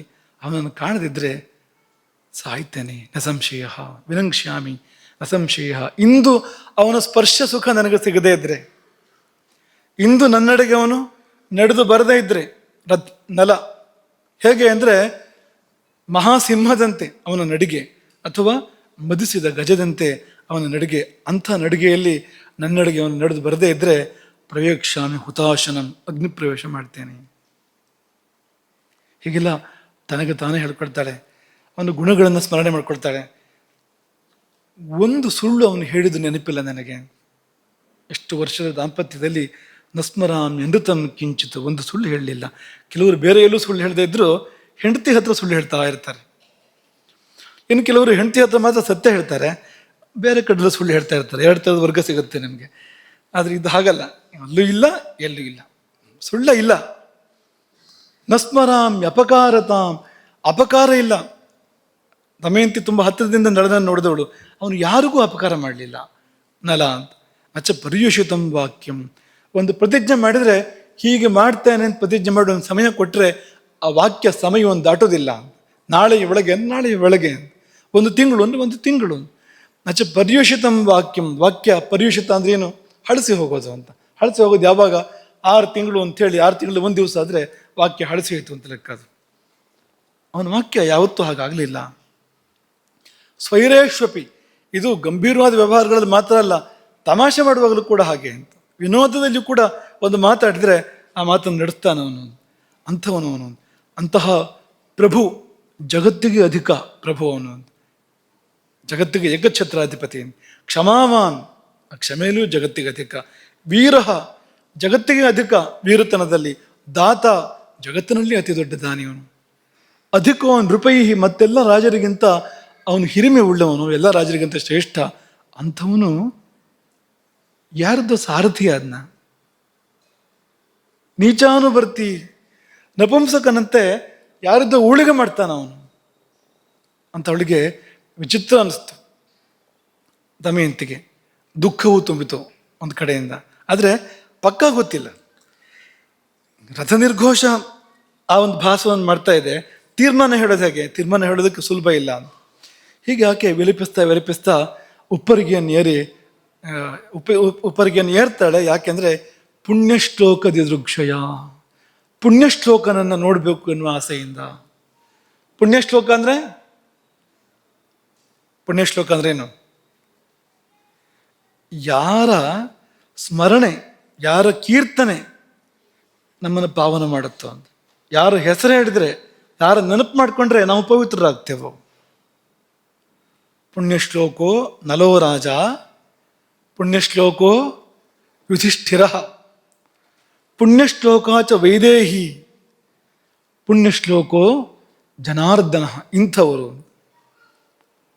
ನಲೋ ರಾಜ, ರಾಜ ಯುಧಿಷ್ಠಿರ. ನೋಡಿ, ಭೀಮ ಅಲ್ಲ, ಅರ್ಜುನ ಅಲ್ಲ, ನಕುಲ ಸಹದೇವರಲ್ಲ, ಮತ್ತೆ ಯಾರು? ಯುಧಿಷ್ಠಿರ ಅಂತ. ಮಹಾಭಾರತದ ಕಥಾನಾಯಕ ಯಾರು ಅಂದರೆ ಇವ್ರು ಯಾರೂ ಅಲ್ಲ, ಶ್ರೀಕೃಷ್ಣನ ಬಳಿಕ ಯುಧಿಷ್ಠಿರನೇ. ಯಾಕೆಂದ್ರೆ ಅಂಥ ಧರ್ಮಾತ್ಮತ್ವ ಅವನಲ್ಲಿದೆ ಅಂತ. ಹಾಗೆ ಅವನು ಪುಣ್ಯಶ್ಲೋಕ, ಅವನು ನೆನಪು ಮಾಡಿದ್ರೆ ಸಾಕು ಪವಿತ್ರರಾಗ್ತೇವೆ ನಾವು ಅಂತ. ವೈದೇಹಿ ಸೀತೆ ಅಗ್ನಿಶುದ್ಧೆ, ಅವಳು ಜನಾರ್ದನ ಶ್ರೀಕೃಷ್ಣ. ಇವರ ಸ್ಮರಣೆ ಮಾಡಿದ್ರೆ ಸಾಕು, ಅದು ಶ್ರೀರಾಮ, ಇವರ ಸ್ಮರಣೆ ಮಾಡಿದರೆ ಸಾಕು ನಾವು ಪವಿತ್ರರಾಗ್ತೇವೆ. ಅದವಳಿಗೆ ಗೊತ್ತು. ಹಾಗಾಗಿ ನನ್ನ ಅರಸ ಪುಣ್ಯಶ್ಲೋಕ, ಅವನನ್ನು ನೋಡ್ತಾನೆ ಅಂತ ಉಪ್ಪರಿಗೆಯನ್ನು ಏರಿದ್ಲು. ಉಪ್ಪರಿಗೆ ಏರಿದರೆ ರಥದಲ್ಲಿ ಮೂವರಿದ್ದಾರೆ. ರಥಿಕನಾಗಿ ರಾಜ ಋತುಪರ್ಣ ಇದ್ದಾನೆ, ಮತ್ತಿಬ್ಬರಿದ್ದಾರೆ ಅವನನ್ನು ಬಿಟ್ಟು. ಒಬ್ಬ ಬಾಹುಕ, ವಕ್ರ ಶರೀರಿ, ವಿಕಾರ ರೂಪ ಅದು. ಇನ್ನೊಬ್ಬ ವಾರ್ಷ್ಣೇಯ, ಅವಳಿಗೆ ಗೊತ್ತು ದಮಯಂತಿಗೆ, ನಲನ ಸಾರಥ್ಯವನು. ಮೊದಲು ನಲ ಕಾಡಿಗೆ ಹೋದ ಬಳಿಕ ಆತ ಋತುಪರ್ಣನನ್ನು ಆಶ್ರಯಿಸಿದ್ದಾನೆ. ಅಯೋಧ್ಯೆಗೆ ಹೋಗಿ ಋತುಪರ್ಣನ ಸಾರಥಿ ಆಗಿದ್ದಾನೆ ಅವನು. ಹಾಗೆ ಅದವನಿಗೆ ಆಕೆಗೆ ಗೊತ್ತದು, ವಾರ್ಷ್ಣೇಯನನ್ನು. ಈ ಮೂವರನ್ನು ಆಕೆ ನೋಡಿದಳು. ನಲ ಕಾಣಿಸಲಿಲ್ಲ, ಅವಳ ನಲ ಕಾಣಿಸ್ಲಿಲ್ಲ ಅಂತ. ಏತನ್ಮಧ್ಯೆ ಋತುಪರ್ಣ ರಥದಿಂದ ಇಳಿದ. ಭೀಮರಾಜನ ಕಡೆಗೆ ಆತ ನಡೆದು ಹೋದ. ಭೀಮ ವಿದರ್ಭಾಧಿಪತಿ ಆತನನ್ನು ಸ್ವೀಕಾರ ಮಾಡಿದ, ಸ್ವಾಗತ ಮಾಡಿದ, ಅವನಿಗೆ ಸತ್ಕಾರ ಮಾಡಿದ. ಇದೆಲ್ಲ ಆಗ್ತಾ ಇದ್ದು. ಆ ಕಡೆಯಿಂದ ವಾರ್ಷ್ಣೇಯ ಮತ್ತು ಬಾಹುಕ ಇಬ್ಬರು ರಥದಿಂದ ಹಿಡಿದು ಕುದುರೆಗಳನ್ನು ಬಿಡಿಸಿ ರಥವನ್ನು ಎಲ್ಲಿ ನೆಲೆಗೊಳಿಸಬೇಕು ಅಲ್ಲಿ ನೆಲೆಗೊಳಿಸಿ ಮುಂದಿನ ಕಾರ್ಯಕ್ಕೆ ಅವರು ಉದ್ಯುಕ್ತರಾಗ್ತಾ ಇದ್ದಾರೆ. ಈ ಕಡೆಗೆ ಋತುಪರ್ಣ ಮತ್ತು ಭೀಮ ಇಬ್ಬರ ಸಮಾಗಮ ಆಗ್ತಾ ಇದೆ. ವಿಚಿತ್ರ ಆಗಿಬಿಟ್ಟಿದೆ ಅಲ್ಲಿ ಆ ಸಮಾಗಮದಲ್ಲಿ. ಯಾಕೆಂದರೆ ಸ್ವಯಂವರ ಇದೆ ಅಂತ ಬಂದವನು, ಕರೆ ಬಂದಿದೆ, ಅಧಿಕೃತ ಕರೆ ಬಂದಿದೆ. ಯಾರಿಗೆ? ಋತುಪರ್ಣನಿಗೆ. ಬಂದರೆ ನಚ ಕಿಂಚಿತ್ತದ ಪಶ್ಯತು ಪ್ರೇಕ್ಷಮಾಣೋ ಮುಹುರ್ಮುಹು. ಆ ಕಡೆ ಈ ಕಡೆ ನೋಡ್ತಾ ಇದ್ದಾನೆ ಋತುಪರ್ಣ, ಮತ್ತೆ ಮತ್ತೆ ನೋಡ್ತಾ ಇದ್ದಾನೆ, ಏನಾದ್ರು ಸುಳಿವಾರು ಕಾಣುತ್ತಾ ಅಂತ. ಸ್ವಯಂವರದ ಯಾವ ಸುಳಿವು ಕೂಡ ಇಲ್ಲ ಅಲ್ಲಿ ಅಂತ. ನಚ ಕಿಂಚಿತ್ತದ ಪಶ್ಯತು ಪ್ರೇಕ್ಷಮಾಣೋ ಮುಹುರ್ಮುಹು. ಇಬ್ಬರದ್ದು ಭೇಟಿ ಆಯಿತು, ಸತ್ಕಾರ ಎಲ್ಲ ಆದಮೇಲೆ ಏನು ಬಂದೆ ಅಂತ ಅವ್ನು ಕೇಳ್ತಾ ಇದ್ದಾನೆ. ಯಾರು? ವಿದರ್ಭಾಧಿಪತಿ ಭೀಮ. ಪಾಪ ಅವನಿಗೇನು ಗೊತ್ತು, ತನ್ನ ಮಗಳ ಸಲುವಾಗಿ ಅವನು ಬಂದವನು, ಸ್ವಯಂವರದ ಕಾರಣಕ್ಕೋಸ್ಕರ ಬಂದವನು ಅಂತ ಅವನಿಗೇನು ಗೊತ್ತು ಪಾಪ. ಹಾಗಾಗಿ ಏನು ಬಂದೆ ಅಂತ ಕೇಳ್ತಾನೆ. ಇವ್ನಿಗೆ ಏನು ಹೇಳಬೇಕು ಅಂತಲೇ ಗೊತ್ತಾಗಲಿಲ್ಲ. ಯಾರಿಗೆ? ಋತುಪರ್ಣನಿಗೆ. ಅಲ್ಲಿ ಯಾವುದೇ ಲಕ್ಷಣಗಳು ಕೂಡ ಇಲ್ಲ. ಯಾರು ಬ್ರಾಹ್ಮಣರ ಸಮಾಗಮ ಇಲ್ಲ, ಧರ್ಮ ಕಾರ್ಯಗಳು ಯಾವುದೂ ನಡೀತಾ ಇಲ್ಲ, ತಡಿರು ತೋರಣ ಏನೂ ಇಲ್ಲ, ಯಾವ ಲಕ್ಷಣ ಕೂಡ ಇಲ್ಲ, ಏನೂ ಇಲ್ಲ. ಏನು ಹೇಳೋದು ಅಂತ ಅವನು ಹೇಳಿದಂತೆ, ಇಲ್ಲ ನಿನ್ನನ್ನು ನೋಡೋ ಸಲುವಾಗಿ, ವಯಸ್ಸಿನಲ್ಲಿ ಹಿರಿಯ ಭೀಮ, ನಿನಗೊಂದು ನೋಡಿ ಅಭಿವಾದನೆ ಮಾಡಿ ಹೋಗೋಣ ಅಂತ ಬಂದೆ ಅಂತ. ಭೀಮನಿಗೆ ತಲೆ ಬಿಸಿ ಆಯ್ತಂತೆ. ನೋಡಿ ನಮಸ್ಕಾರ ಮಾಡಿ ಹೋಗ್ಬೇಕು ಅಂತ 100 ಯೋಜನೆ ದೂರದಿಂದ ಬರ್ತಾರಾ? ಅಯೋಧ್ಯೆಯಿಂದ ಒಂದು 100 ಯೋಜನೆ ದೂರದಿಂದ ತನ್ನನ್ನು ಬರೇ ನೋಡಿ ನಮಸ್ಕಾರ ಮಾಡಿ ಹೋಗೋಕ್ಕೋಸ್ಕರ ಬಂದ ಇವನು ಅಂತ ಅವನಿಗೆ ವಿಚಿತ್ರ ಆಗೋಯ್ತಂತೆ. ಅಲ್ಪ ಕಾರ್ಯ ಮುಂದಿರ್ದಿಷ್ಟಂ, ಬರೀ ಒಂದು ಸಣ್ಣ ವಿಷಯ ಹೇಳ್ತಾ ಇದ್ದಾನೆ, ಆದರೆ ನಿಜವಾದ ಕಾರಣ ಗೊತ್ತಾಗ್ತಾ ಇಲ್ವಲ್ಲ. ಇರಲಿ ನೋಡೋಣ, ಅವ್ನು ಉಳಿಸೋಣ, ಇಲ್ಲಿ ನಿಧಾನಕ್ಕೆ ಗೊತ್ತಾಗ್ಬೋದು ಏನು ವಿಷಯ ಅಂತ ಸತ್ಕರಿಸಿ ಆತನನ್ನು ಕಳಿಸ್ಕೊಟ್ಟನಂತೆ. ನಿನಗೆ ತುಂಬ ಶ್ರಮ ಆಗಿರಬೇಕು, ಅಷ್ಟು ದೂರದಿಂದ ಬಂದಿದೆಯೇ, ಆಗುತ್ತೆ ಶ್ರಮ. ರಥದಲ್ಲಿ ಅಯೋಧ್ಯೆಯಿಂದ ವಿದರ್ಭಕ್ಕೆ ಬಂದರೆ ಶ್ರಮ ಆಗದೆ ಇರ್ತದೆ ಏನು, ಹಾಗಾಗಿ ಕ್ಲಾಂತೋಸಿ, ಶ್ರಮ ಆಗಿದೆ ನಿನಗೆ, ಹಾಗಾಗಿ ವಿಶ್ರಾಂತಿ ಮಾಡು ಎಂಬುದಾಗಿ ಕಳಿಸ್ಕೊಟ್ಟ ಋತುಪರ್ಣನನ್ನು ಭೀಮ. ಈ ಕಡೆಗೆ ಬಾಹುಕ ಅಂದರೆ ನಲ ರಥವನ್ನು ತಗೊಂಡು ರಥಶಾಲೆಗೆ ಬರ್ತಾನೆ. ಅಲ್ಲಿ ಕುದುರೆಗಳನ್ನೆಲ್ಲ ಮತ್ತೆ ಬೇಕಾದ ರೀತಿ ಉಪಚಾರ ಮಾಡ್ತಾನೆ. ಯಾಕೆಂದರೆ ಅಶ್ವ ಹೃದಯಜ್ಞ ಅವನು. ಅವುಗಳಿಗೆ ಏನು ಕಷ್ಟ ಆಗಿರ್ಬೋದು. ಅಲ್ಲಿಂದ ಎಲ್ಲಿಗೆ ಗಾಳಿ ಹಾರ್ಕೊಂಡು ಬಂದಾಗ ಬಂದಿದ್ದಾವೆ ಅಯೋಧ್ಯೆಯಿಂದ ವಿದರ್ಭಕ್ಕೆ. ಅವುಗಳನ್ನು ಸಂತೈಸಿ ಅವುಗಳಿಗೆ ಏನು ಉಪಚಾರ ಮಾಡಬೇಕೋ ಶಾಸ್ತ್ರಬದ್ಧವಾಗಿ ಆ ಉಪಚಾರ ಎಲ್ಲ ಮಾಡಿ ರಥೋಪಸ್ಥ ಅಂತ ಹೇಳ್ತಾರೆ. ಅಂದರೆ ರಥದಲ್ಲಿ ಸಾರಥಿ ಕೂತ್ಕೊಳ್ತಕ್ಕಂಥ ಸ್ಥಾನ ಅಥವಾ ಅವನಿಗೂ ಕೂತ್ಕೊಳ್ಳೋ ಜಾಗ ಇರುತ್ತೆ ರಥಿಕರಿಗೂ ಕೂಡ. ಅಲ್ಲಿ ಹೋಗಿ ಕೂತ್ಕೊಂಡ. ಈ ದಮಯಂತಿ ಋತುಪರ್ಣನನ್ನು ನೋಡಿದ್ಲು. ಆಮೇಲೆ ವಾರ್ಷ್ಣೇಯ ಹಳೆಯ ಸಾರಥಿ ನೋಡಿದ್ಲು. ಅಂಥ ಬಾಹುಕನನ್ನು ನೋಡಿದ್ಲು. ಬಾಹುಕಂಚ ತಥಾವಿಧಂ, ವಿಕಾರ ರೂಪ, ಮೋಟು ಕೈಗಳು ನೋಡಿದ್ಲು. ಆದರೆ ಎಲ್ಲಿ ನಲ ಅಂತ ಕಾಣಲಿಲ್ಲ.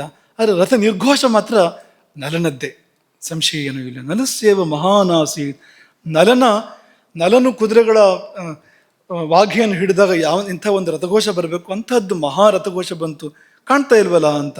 ಹಾಗಾದರೆ ಈ ವಾರ್ಷ್ಣೇಯ ನಲನ ಶಿಷ್ಯನೇ ಅವನು. ವಾರ್ಷ್ಣೇಯ ಕಲ್ತು ಬಿಟ್ಟಿದ್ದಾನ ಪೂರ್ತಿ ಅಂತ. ಅಶ್ವಹೃದಯವನ್ನು ಪೂರ್ತಿ ಅವನು ಕರಗತ ಮಾಡಿಕೊಂಡು ನಲನ ಹಾಗೆ ರಥ ನಡೆಸೋದಕ್ಕೆ ಶುರು ಮಾಡಿದ್ನ ವಾರ್ಷ್ಣೇಯ ಅಂತ ಆಕೆಗೆ ಪ್ರಶ್ನೆ. ಅಥವಾ ಋತುಪರ್ಣನಿಗೂ ಕೂಡ ನಲನ ಹಾಗೆ ಅವನಿಗೂ ಗೊತ್ತಿದೆಯಾ ಅಶ್ವಹೃದಯ ಅಂತ ಅವಳಿಗೆ ಜಿಜ್ಞಾಸೆ. ಸುಮ್ಮನೆ ಜಿಜ್ಞಾಸೆ ಆದರೆ ಅದಕ್ಕೆ ತೀರ್ಮಾನ ಬೇಕು ಅಂತಿಲ್ಲ. ಇಲ್ಲಿ ತೀರ್ಮಾನ ಅನಿವಾರ್ಯ. ದಮಯಂತಿಗೆ ಪತ್ತೆ ಹಚ್ಚಲೇಬೇಕು. ಹಾಗಾಗಿ ಆಕೆ ಆ ಪತ್ತೆ ಹಚ್ಚುವ ಕಾರ್ಯಕ್ಕೆ ಮುಂದಾಗ್ತಾಳೆ. ಅದು ಮೊದಲೇ ಶುರುವಾಗಿದೆ, ಅದು ಮುಂದುವರಿತಾ ಇದೆ. ಅದು ಕೇಶಿನಿ ಅಂತ ಆಕೆಯ ಸಖಿ ಸೇವಕಿ. ಆಕೆಯನ್ನು ಕಳುಹಿಸಿಕೊಡ್ತಾಳೆ. ಹೋಗು, ಆ ಬಾಹುಕನ ಹತ್ರ ಹೋಗು. ನನಗೇನೋ ಇವನನ್ನು ನೋಡಿದರೆ ಏನೋ ಸಂಶಯ ನನಗೆ. ಬಾಹುಕನನ್ನು ನೋಡಿದರೆ ಕಯೇಶ ರಥವಾಹಕ, ರಥವನ್ನು ನಡೆಸಿರ್ತಕ್ಕಂಥ ಈ ರಥವಾಹಕ ಬಾಹುಕ, ಹ್ರಸ್ವ ಬಾಹುಕ, ಕುಳ್ಳ ಶರೀರ, ಅದು ಮೋಟು ಕೈಗಳು, ಆ ಥರದ್ದು. ವಿಕೃತ ಅಂದರೆ ವಿಕಾರವಾಗಿರ್ತಕ್ಕಂಥ ರೂಪ. ಹೋಗಿ ಮಾತಾಡಿಸು ಮೆಲ್ಲ, ಮೃದುಪೂರ್ವಂ. ನೀನು ಯಾರನ್ನಾರು ಹೋಗಿ ಆಳುಕಾಳುಗಳ ಮಾತಾಡಿಸ್ದಾಗೆ ಗತ್ತಿಂದ ದಬಾಯಿಸೆಲ್ಲ ಮಾತಾಡಿಸ್ಬೇಡ. ಮೃದುಪೂರ್ವಂ, ಯಾಕಂದ್ರೆ ನಲ್ಲನೇ ಆಗಿದ್ದರೆ ಒಂದು ವೇಳೆ. ಹಾಗಾಗಿ ಮೆತ್ತಗೆ ಮಾತಾಡಿಸು, ಮೃದುವಾಗಿ ಮಾತಾಡಿಸು, ವಿಷಯ ತಿಳ್ಕೊ. ಒಂದು ನನಗೇನೋ ಹೃದಯ ಸಾರ್ತಾ ಇದೆ, ಇವನು ನಲ ಅಂತ ಸಾರ್ತಾ ಇದೆ. ಮನಸ್ಸಿಗೆ ತುಂಬ ಸಂತೋಷ, ಏನೋ ಹೃದಯಕ್ಕೆ ಸಮಾಧಾನ. ಹಾಗಾಗಿ ಹೋಗಿ ಮಾತಾಡಿಸು. ಮತ್ತೆ ಪರಿಣಾದ ವಾಕ್ಯವನ್ನು ಅವನ ಮುಂದೆ ಹೇಳು ಇನ್ನೊಂದು ಸರ್ತಿ. ನಿನ್ನೆ ಹೇಳಿದ್ವಲ್ಲ ಪರಿಣಾದ ವಾಕ್ಯ ಏನು ಅಂತ. ಇವಳು ಹೇಳಿ ಕಳಿಸಿದ್ಲಲ್ಲ, ಅಲ್ಲಿ ಘೋಷಣೆ ಆಗ್ತಾ ಇತ್ತಲ್ಲ, ಅರ್ಧ ರಾತ್ರಿ ಹೆಂಡತಿ ಬಿಟ್ಟು ಹೋದವನು ಯಾಕೆ ಬಿಟ್ಟು ಹೋದ ನೀನು ಅಂತ ಆ ಪ್ರಶ್ನೆ ಕೇಳಿದಾಗ ಉತ್ತರ ಎಲ್ಲಿ ಬರುತ್ತೆ ನೋಡಿ ಅಂತ ಹೇಳಿ ಕಳಿಸಿದ್ಲಲ್ಲ, ಆ ವಾಕ್ಯವನ್ನು ಒಂದ್ಸರಿ ಹೇಳು, ಏನಾಗುತ್ತೆ ನೋಡು ಅಂತ ಕೇಶನಿಯನ್ನು ಕಳುಹಿಸಿದಾಳೆ. ಕೇಶನಿ ಹೋಗಿ ಬಾಹುಕನನ್ನು ಭೇಟಿ ಮಾಡ್ತಾಳೆ. ಈಕೆ ಮೇಲಿಂದ ನೋಡ್ತಾ ಇದ್ದಾಳೆ, ಉಪ್ಪರಿಗೆ ಮೇಲಿಂದ ನೋಡ್ತಾ ಇದ್ದಾಳೆ. ಹೋಗಿ ಕೇಶನಿ ಭೇಟಿ ಮಾಡಿ ಮೃದುವಾಗಿ ಮಾತಾಡ್ತಾಳೆ. ಯಾವಾಗ ಹೊರಟ್ರಿ, ಯಾಕೆ ಬಂದ್ರಿ ಇಲ್ಲಿಗೆ, ಏನು ವಿಷಯ, ದಮಯಂತಿಗೆ ತಿಳ್ಕೊಳ್ಬೇಕು ಅನ್ನೋ ಕುತೂಹಲ ಇದೆ, ಇದನ್ನು ಹೇಳ್ಬಹುದಾ ಅಂತ ಕೇಳ್ತಾಳೆ. ಅದಕ್ಕೆ ಅವನು ಹೇಳಿದಂತೆ ಭಾರವಾದ ಹೃದಯದಿಂದ ಹೇಳ್ತಾನೆ, ಬಾಹುಕ ಅರ್ಥಾತ್ ನಲ ದಮಯಂತಿಗೆ 2ನೇ ಮದುವೆಯಂತೆ, 2ನೇ ಸ್ವಯಂವರವಂತೆ. ಅದಕ್ಕೆ ಈ ಋತುಪರ್ಣ ರಾಜನಿಗೆ ಕರೆ ಬಂದಿದೆ. ಅವನು ಸಾರಥಿ, ನಾನು ಅಹಮಸ್ಸಚ್ಚ ಸಾರಥಿ. ಹಾಗಾಗಿ 100 ಯೋಜನ ದೂರ ಸಾಗಬಲ್ಲ ಕುದುರೆಗಳನ್ನು ಕಟ್ಟಿ ರಥವನ್ನು ತಂದೆ. ಹೆಚ್ಚಿನ ಕುದುರೆಗಳು 100 ಯೋಜನ ದೂರ ಓಡೋದಿಲ್ಲ, ಅದರೊಳಗೆ ಬಿದ್ದು ಸತ್ತೋಗ್ತವೆ. ಕೆಲವು ಕುದುರೆಗಳು 100 ಯೋಜನದವರೆಗೂ ಹೋಗಿ ಅಲ್ಲಿ ಸಾಯ್ತವೆ. ಶತಧನ್ವ ಅಂತ ಭಾಗವತಲ್ಲಿ ಬರುತ್ತೆ. ಆ ಕತೆ ವಿಸ್ತಾರ ಮಾಡೋಕೆ ಅವಕಾಶ ಇಲ್ಲ. ಶಮಂತಕ ಮಣಿಯನ್ನು ಕದ್ಕೊಂಡು ಹೋದವನು, ಸತ್ರಾಜಿತನನ್ನು ಕೊಂದು ಶಮಂತಕ ಮಣಿಯನ್ನು ಕದ್ಕೊಂಡು ಹೋದವನು. ಅವನನ್ನು ಬೆನ್ನಟ್ತಾರೆ ಕೃಷ್ಣ ಬಲರಾಮರು. ಅವನು ಮಿಥಿಲವರೆಗೆ ತಪ್ಸ್ಕೊಂಡು ಹೋಗ್ತಾನೆ ಅವ್ರ ಕಡೆಯಿಂದ. ಯಾಕೆಂದ್ರೆ ಆ ಕುದುರೆಗೆ 100 ಯೋಜನ ದೂರ ಓಡೋ ಶಕ್ತಿ ಇತ್ತು ಅವನು ಏರದ ಕುದುರೆಗೆ. ಮಿಥಿಲೆಗೆ ಬಂದು ಬಿದ್ದು ಸತ್ತೋಯ್ತದು ಆ ಕುದುರೆಯಿಂದ. ಇದು ಆಗುವಲ್ಲ. 100 ಯೋಜನ ವಾಯುವೇಗದಲ್ಲಿ ಬಂದ ಮೇಲೆ ಅವು ಕುದುರೆಗಳು ಈಗಲೂ ಕೂಡ ಸೌಖ್ಯವಾಗಿವೆ, ಕ್ಷೇಮವಾಗಿವೆ. ಅಂದರೆ ಅದು ನಲನ ಆಯ್ಕೆ, ಅದು ಅಂಥದ್ದದು ಅಂತ. ಹಾಗಾಗಿ ಅಂಥ ಕುದುರೆಗಳನ್ನ ಕಟ್ಟಿ ರಥವನ್ನು ತಂದೆ ನಾನು ಅಂತ. ಹಾಗೆ ವಾರ್ಷ್ಣೇಯನ ಬಗ್ಗೆ ಕೇಳ್ತಾಳೆ ಕೇಶಿನಿ. ಈ ಮತ್ತೊಬ್ಬನು ಯಾರು, 3ನೇವನು? ನೀನು ಅಲ್ಲ, ರಾಜನೂ ಅಲ್ಲ, 3ನೇವನು ಯಾರು ಅಂತ. ಅದು ವಾರ್ಷ್ಣೇಯ. ಅದು ನಲ ಉತ್ತರ ಕೊಡ್ತಾನೆ. ನಲನೇ ಹೇಳ್ತಾನೆ, ಆ ನಲ ಅಂತ ರಾಜ ಇದ್ನಲ್ಲ, ಅವನು ಕಾಡು ಪಾಲು ಆದಮೇಲೆ ಈ ವಾರ್ಷ್ಣೇಯ ನಲನ ಮಕ್ಕಳನ್ನು ತಂದು ಇಲ್ಲಿ ಬಿಟ್ಟು ಅವನು ಹೋಗಿ ಋತುಪರ್ಣನ ಬಳಿ ಸೇರ್ಕೊಂಡ, ಅಯೋಧ್ಯೆಗೆ ಹೋಗಿ ಸೇರ್ಕೊಂಡ ಅಂತ ಇವನೇ ಹೇಳೋದು. ನಲನೇ ಹೇಳೋದು. ನಾನು ಅಶ್ವಕುಶಲ ಮತ್ತು ಪಾಕಕುಶಲನು ಕೂಡ ಹೌದು. ಹಾಗಾಗಿ ರಾಜ ನನ್ನನ್ನು ಆರಿಸ್ಕೊಂಡಿದ್ದಾನೆ. ಅದಕ್ಕೆ ಅಂದರೆ ಸಾರಥ್ಯ ಮತ್ತು ಭೋಜನ, ಪಾಕ ಈ ಎರಡು ಕಾರ್ಯಕ್ಕೋಸ್ಕರವಾಗಿ ನನ್ನನ್ನು ನಿಯೋಜನೆ ಮಾಡಿದ್ದಾನೆ. ಇವಳು ಕೆದಕಿದ್ಲು, ಮತ್ತೆ ಬಿಡಲಿಲ್ಲ ಕೇಶಿನಿಯಿಂದ. ವಾರ್ಷ್ಣೇಯನಿಗೆ ಗೊತ್ತಾ ನಲ ಎಲ್ಲಿ ಹೋಗಿದ್ದಾನೆ, ಏನು ಮಾಡ್ತಾ ಇದ್ದಾನೆ ಅಂತ. ವಾರ್ಷ್ಣೇಯನಿಗೆ ಗೊತ್ತಾ ಅಂತ. ವಾರ್ಷ್ಣೇಯನಿಗೆ ಗೊತ್ತಾ ಇಲ್ಲ ಅಂತ ಇವಳು ಗೊತ್ತು ಚೆನ್ನಾಗಿ. ಅದ್ರ ಬೇಕು ಅಂತ ಮಾತು ಮುಂದುವರಿಸ್ಬೇಕಲ್ಲ. ಹಾಗಾಗಿ ನೀನು ವಾರ್ಷ್ಣೇಯ ಹೇಗೂ ಸ್ನೇಹಿತರಲ್ಲ, ವಾರ್ಷ್ಣೇಯನಿಗೆ ಗೊತ್ತಾ ನಿಂಗೆ ಏನಾದ್ರು ಹೇಳಿದ್ನ ಯಾವಾಗಲಾರು ಅಂದಾಗ ಅದಕ್ಕೆ ನಲ ಹೇಳಿದ್ನಂತೆ, ಅದೇ ಬಾಹುಕ ಹೇಳಿದ್ನಂತೆ, ಅವನಿಗೇನು ಗೊತ್ತು, ಅವನು ಇಲ್ಲಿ ನರನ ಮಕ್ಕಳನ್ನ ಬಿಟ್ಟು ಹೇಳುವಾಗ ನರನ ಬಾಯಲ್ಲಿ ಬಂತು ಆ ನರನ ಚಂದದ ಮಕ್ಕಳನ್ನ, ಪ್ರಿಯದರ್ಶನವು ಅಂತ ಆ ಚಂದದ ಮಕ್ಕಳನ್ನ ಇವನಿಗೆ ಹೇಗೆ ಗೊತ್ತಾಗಬೇಕು ಅಂತ ಬಾಹುಕನಿಗೆ ಅದು ಆ ಚಂದದ ಮಕ್ಕಳು ಅಂತ ಬಂದ್ಬಿಡುತ್ತೆ, ಬಾಯಲ್ಲಿ ಬಂದೇ ಬಿಡುತ್ತೆ ಅದು. ಆ ಮುದ್ದು ಮಕ್ಕಳನ್ನ ಇಲ್ಲಿ ಬಿಟ್ಟು ಅವನು ಹೋಗ್ಬಿಟ್ಟಿದ್ದಾನೆ. ವಾರ್ಷ್ಣೇಯ ಹೋಗಿ ಅಲ್ಲಿ ಸೇರ್ಕೊಂಡಿದ್ದಾನೆ. ಮತ್ತೆ ಈ ನಲ ಇದಾನಲ್ಲ, ಇವನು ಯಾರಿಗೂ ಗೊತ್ತಾಗುವಂತೆ ಇಲ್ಲ ಅವನು ಅಂತ ನಲನೇ ಹೇಳೋದು. ನಚಾನ್ಯ ಪುರುಷ ಕಶ್ಚಿನ್ ನಲಂ ವೇತ್ತಿ ಯಶಸ್ವಿನಿ. ಬೇರೆ ಯಾರಿಗೂ ನಲನನ್ನು ಗುರುತಿಸಲಿಕ್ಕೆ ಸಾಧ್ಯವೇ ಇಲ್ಲ ಈಗ. ಗೂಢಶ್ಚರತೆ ಲೋಕೇಸ್ಮಿನ್. ನಲ ಈ ಭೂಮಂಡಲದಲ್ಲಿ ಇದ್ದಾನೆ, ಅವನು ಸಂಚಾರ ಮಾಡ್ತಾ ಇದ್ದಾನೆ ಅವನು. ಆದರೆ ನಷ್ಟರೂಪವು, ಅವನು ನೋಡ್ರೆ ಗುರ್ಸೋ ಹಾಗಿಲ್ಲ ಅಂತ, ನಷ್ಟರೂಪ ಅಂತ. ಹಾಗೆ ಅವನು ಆ ರಾಜ ನಲ ಸಂಚಾರ ಮಾಡ್ತಾ ಇದ್ದಾನೆ. ನಲ ಏನು ಅಂತ ನಲಂಗೊಬ್ಬಂಗೆ ಗೊತ್ತು. ನಲ ಯಾರು, ನಲ ಹೇಗಿದ್ದಾನೆ ಅಂತ ಇವತ್ತು ಯಾರಿಗೆ ಗೊತ್ತು ಅಂದರೆ ನಲನೊಬ್ಬನಿಗೆ ಗೊತ್ತು. ಬೇರೆ ಯಾವ ಚಿಹ್ನೆಗಳು ಕೂಡ ನಲನದ್ದಿಲ್ಲ ಅಂತ ಒಂದು ಮಾತನ್ನು ಹೇಳ್ದ. ಯಾಕೆಂದರೆ ಅವರಿಗೆ ಅವರು ಜೀವನದಲ್ಲಿ ಸುಳ್ಳು ಹೇಳಿದವರಲ್ಲ, ಯಾವಾಗಲೂ ಸುಳ್ಳು ಹೇಳಿದವರಲ್ಲ. ಹಾಗೆ ಈಗಲೂ ಕೂಡ ಸುಳ್ಳು ಹೇಳೋಕ್ಕಾಗೋದಿಲ್ಲ. ಕೇಳಿದ್ದಕ್ಕೆ ಉತ್ತರ ಕೊಟ್ಟ, ಸರಿಯಾದ ಉತ್ತರನೇ ಕೊಟ್ಟಿದ್ದಾನೆ, ಸುಳ್ಳಲ್ಲ ಅದೇನು ಅಂತ. ಆಗ ಕೇಶಿನಿ ಹೇಳಿದಂತೆ, ಅಲ್ಲ ಅಯೋಧ್ಯೆಗೊಬ್ಬ ಬ್ರಾಹ್ಮಣ ಬಂದಿದ್ನಲ್ಲ ಪರನಾದ ಅಂತ, ಅವನು ನಿನ್ನ ಮುಂದೆ ಈ ವಾಕ್ಯಗಳನ್ನು ಹೇಳಿದ್ನಲ್ಲ. ಯಾವ ವಾಕ್ಯ ಅದು? ಕ್ವನುತ್ವಂ ಕಿತವ, ಎಲ್ಲಿ ಹೋದೆ ಜೂಜುಕೋರ್ನೆ. ಜೂಜುಕೋರ ಅಂದರೆ ಕನ್ನಡದಲ್ಲಿ ಸ್ವಲ್ಪ ಕೆಟ್ಟದಾಗಿ ಕೇಳುತ್ತೆ, ಅದು ಸಂಸ್ಕೃತದಲ್ಲಿ ಅಷ್ಟು ಕೆಟ್ಟದಾಗಿ ಕೇಳೋದಿಲ್ಲ. ಕ್ಷತ್ರಿಯರು ರಾಜರು ಅವರಿಗೆ ದ್ಯೂತ ಸಹಜ, ಅದು ಮಿತಿ ಮೀರಬಾರ್ದು ಅಷ್ಟೇ. ದ್ಯೂತ ಮೃಗಯ ಇದೆಲ್ಲ ಅವ್ರಿಗೆ ಇರೋವಂಥದ್ದು, ಪಾನ ಇದೆಲ್ಲ ಇರೋವಂಥದ್ದು ಅವರಿಗೆ. ಆದರೆ ಪ್ರೀತಿಯಿಂದ ಬಳಸುವಾಗ ಬಳಸ್ತಾರೆ ಅದನ್ನು, ಆ ಶಬ್ದವನ್ನು. ಆ ಥರ ಇದೆ ಅದು, ಒಂದು ತಮಾಷೆಗೆ ಹೇಳ ಥರ ಇದೆ. ಎಲ್ಲಿ ಹೋದೆ ಜೂಜುಕೋರನೆ, ನನ್ನ ಬಟ್ಟೆಯಲ್ಲಿ ಅರ್ಧ ಹರಿದು ಉಟ್ಕೊಂಡು ಎಲ್ಲಿ ಹೋದೆ, ಮಧ್ಯರಾತ್ರಿ ಎದ್ದು ಹೋದೆಯಲ್ಲ. ಕಾಡಿನಲ್ಲಿ ಏಕಾಕಿ ಪತ್ನಿಯನ್ನು ಬಿಟ್ಟು, ಅದು ನಿನಗೆ ತುಂಬ ಪ್ರಿಯನಾದವಳು, ನಿನ್ನನ್ನು ತುಂಬ ನಿನ್ನೆ ಹೇಳಿದಾಗ ಜೀವಕ್ಕೆ ಜೀವವನ್ನು, ಜೀವದಲ್ಲಿ ಜೀವ ಇಟ್ಕೊಂಡಿದ್ದಾರೆ ನಿನ್ನಲ್ಲಿ, ಅಂಥವಳನ್ನು ಮಧ್ಯರಾತ್ರಿ ಕಾಡಿನಲ್ಲಿ ಬಿಟ್ಟು ಅವಳದೇ ಬಟ್ಟೆಯಲ್ಲಿ ಅರ್ಧ ಹರಿದು ಉಟ್ಕೊಂಡು ಎಲ್ಲಿ ಹೋದೆ ನೀನು. ಅವಳು ಕಾಯ್ತಾ ಇದ್ದಾಳೆ. ತಥಾಸ್ತೆ ತ್ವತ್ ಪ್ರತೀಕ್ಷಣಿ. ಇಂದಿಗೂ ಈಗಲೂ ಆಕೆ ನಿನ್ನ ಪ್ರತೀಕ್ಷೆಯಲ್ಲಿದ್ದಾಳೆ. ದಕ್ಷ್ಯಮಾನ ದಿವಾರಾತ್ರವು. ಹಗಲು ರಾತ್ರಿ ಅವಳನ್ನು ನಿನ್ನ ಶೋಕ ಸುಡ್ತಾ ಇದೆ. ಆ ನೀನು ಉಟ್ಟು ಬಿಟ್ಟ ಹರಿದ ಬಟ್ಟೆ ಈಗಲೂ ಅವಳ ಬಳಿಯಲ್ಲಿದೆ, ಅವಳು ಅದೇ ಸ್ಥಿತಿಯಲ್ಲಿದ್ದಾಳೆ ಈಗಲೂ ಕೂಡ ಅಂತ. ಹಾಗಾಗಿ ರೋಧಿಸುವ ಆ ನಿನ್ನ ಪತ್ನಿಯ ಮೇಲೊಂದು ಚೂರು ಕರುಣೆ ತೋರು, ದಯೆ ತೋರು. ಏನಪ್ಪ ಕರುಣೆ ತೋರೋದು ಅಂದರೆ ಒಂದು ಪ್ರತಿವಾಕ್ಯವನ್ನು ಕೊಡು, ಪ್ರತ್ಯುತ್ತರವನ್ನು ಕೊಡು ಈ ಮಾತಿಗೆ ಅಂತ. ಅದು ಯಾವ ಪತಿಗಾದರೂ ಕೂಡ, ನಿಜವಾದ ಪತಿ ಆದರೆ ಈ ಮಾತನ್ನು ಕೇಳಿದ ಮೇಲೆ ಅವನು ತಡ್ಕೊಳ್ಳೋಕೆ ಸಾಧ್ಯ ಇಲ್ಲ. ನರನಂಥವನಿಗಂತೂ ಸಾಧ್ಯವೇ ಇಲ್ಲ. ಹಾಗಾಗಿ ಇದಕ್ಕೆ ನೀನು ಉತ್ತರ ಕೊಟ್ಟೆಂತೆ ಅಯೋಧ್ಯೆಯಲ್ಲಿ, ಈಗ ಮತ್ತೊಂದು ಸಾರಿ ನಿನ್ನ ಬಾಯಿಂದ ಉತ್ತರ ಬೇಕು ಅಂತ ದಮಯಂತಿ ಕೇಳ್ತಾ ಇದ್ದಾಳೆ ಎಂಬುದಾಗಿ ಕೇಶಿನಿ ಹೇಳಿದ್ಲು. ಆ ಮಾತನ್ನು ಕೇಳ್ತಿದ್ದಂತೆಯೇ ಹೃದಯಂ ವ್ಯಥಿತಂ ಚಾಸೀತ್. ನರನ ಹೃದಯ ವ್ಯಥೆಯಿಂದ ತುಂಬಿತು, ಕಣ್ಣುಗಳು ನೀರಿನಿಂದ ತುಂಬಿದವು. ಅಶ್ರುಪೂರ್ಣಿಯ ಚಲೋಚನೆ. ಅವನಿಗೆ ತುಂಬ ಸಂಯಮವಂತ ಅವನು. ಹಾಗಾಗಿ ನಿಗೃಹ್ಯ ಆತ್ಮನೋ ದುಃಖಂ, ತಾನು ದುಃಖವನ್ನು ನಿಗ್ರಹಿಸಿ ಹಿಡಿದು, ಕುದುರೆಗಳನ್ನು ನಿಯಂತ್ರಣ ಮಾಡೋ ಹಾಗೆ ತನ್ನ ದುಃಖವನ್ನು, ಕುದುರೆಗಳನ್ನು ನಿಯಂತ್ರಣ ಮಾಡೋದು ಸುಲಭ ಇದೆ ಅವನಿಗೆ, ಏನು ಕಷ್ಟ ಇಲ್ಲ, ಹೃದಯಜ್ಞ ಅವನು. ಆದರೆ ಇಲ್ಲಿ ಕಷ್ಟ ಆಗ್ತಾ ಇದೆ ಅವನಿಗೆ. ದಹ್ಯಮಾನೋ ಮಹೀಪತಿ, ಸುಟ್ಟು ಹೋಗ್ತಾ ಇದ್ದಾನೆ ಅವನು ಅಂತ ದುಃಖದಲ್ಲಿ. ಅಂತಹ ಸ್ಥಿತಿಯಲ್ಲಿ ದೊರೆ ಗದ್ಗದವಾದ ಮಾತುಗಳ ಮೂಲಕವಾಗಿ, ಕಣ್ಣೀರಿನ ಮಾತುಗಳ ಮೂಲಕವಾಗಿ ಆಕೆಗೆ ಉತ್ತರ ಕೊಡ್ತಾನೆ. ಮೊದಲನೇದಾಗಿ ನಲ ಅವನು ಮಧ್ಯರಾತ್ರಿ ಬಿಟ್ಟು ಹೋದ, ಯಾಕೆಂದ್ರೆ ಅವನಿಗೆ ಗೊತ್ತು ದಮಯಂತಿಯನ್ನು ಯಾರೂ ಏನೂ ಮಾಡೋಕ್ಕೆ ಸಾಧ್ಯ ಇಲ್ಲ. ಅಂತಹ ಚಾರಿತ್ರ್ಯವತಿಯನ್ನು, ಅಂತಹ ಪತಿವ್ರತೆಯನ್ನು ಯಾರೂ ಮುಟ್ಟೋಕ್ಕೂ ಸಾಧ್ಯ ಇಲ್ಲ, ಯಾರೂ ಏನೂ ಮಾಡೋಕ್ಕೆ ಸಾಧ್ಯ ಇಲ್ಲ. ಹಾಗಾಗಿ ಅವರೇ ಕಾಯ್ಕೊಳ್ತಾರೆ. ಸೀತೆ ಬಗ್ಗೆ ಇದೇ ಮಾತನ್ನು ಕೇಳ್ತೇನೆ ನಾವು ರಾಮಾಯಣದಲ್ಲಿ. ಅವರು ಸ್ವರ್ಗವನ್ನು ಗೆದ್ದಿರ್ತಾರೆ, ಅದು ಒಂದು. ಇನ್ನೊಂದು, ಅವರು ಗಂಡನ ಮೇಲೆ ಕೋಪಗೊಳ್ಳೋದಿಲ್ಲ. ಗಂಡ ತಪ್ಪು ಮಾಡಿದ್ರು, ಗಂಡ ಹೇಗೆ ನಡ್ಕೊಳ್ಬೇಕು ಹಾಗೆ ನಡ್ಕೊಳ್ದೇ ಇದ್ರೂ ಕೂಡ ನಿಜವಾದ ಪತಿವ್ರತೆಯಾದವಳು ಗಂಡನ ಮೇಲೆ ಕೋಪ ಮಾಡ್ಕೊಳ್ಳೋದಿಲ್ಲ. ನನ್ನ ಮೇಲೆ ಆಕೆ ಕೋಪ ಮಾಡ್ಕೋಬಾರ್ದು ಅಂತ ಧ್ವನಿ ಹಾಗೆ ಬಾಯಿ ಬಿಟ್ಟು ಹೇಳ್ತಾ ಇಲ್ಲ. ಅವನಾದರೂ ಏನು ಮಾಡ್ತಾನೆ, ಅವನನ್ನು ಕಲಿ ಹಿಡಿದಿದೆ, ಅವನ ಬುದ್ಧಿಗೆ ಮೌಢ್ಯ ಕವಿದಿದೆ. ಅವನೇನು ಮಾಡ್ತಾನೆ ಅಂತ ಅವನಿಗೆ ಗೊತ್ತಿಲ್ಲ. ಅವನಲ್ಲಿ ಏನೂ ಇಲ್ಲ, ಎಲ್ಲವನ್ನೂ ಕಳ್ಕೊಂಡಿದ್ದಾನೆ. ಬಟ್ಟೆ ಕೂಡ ಕಳ್ಕೊಂಡಿದ್ದಾನೆ.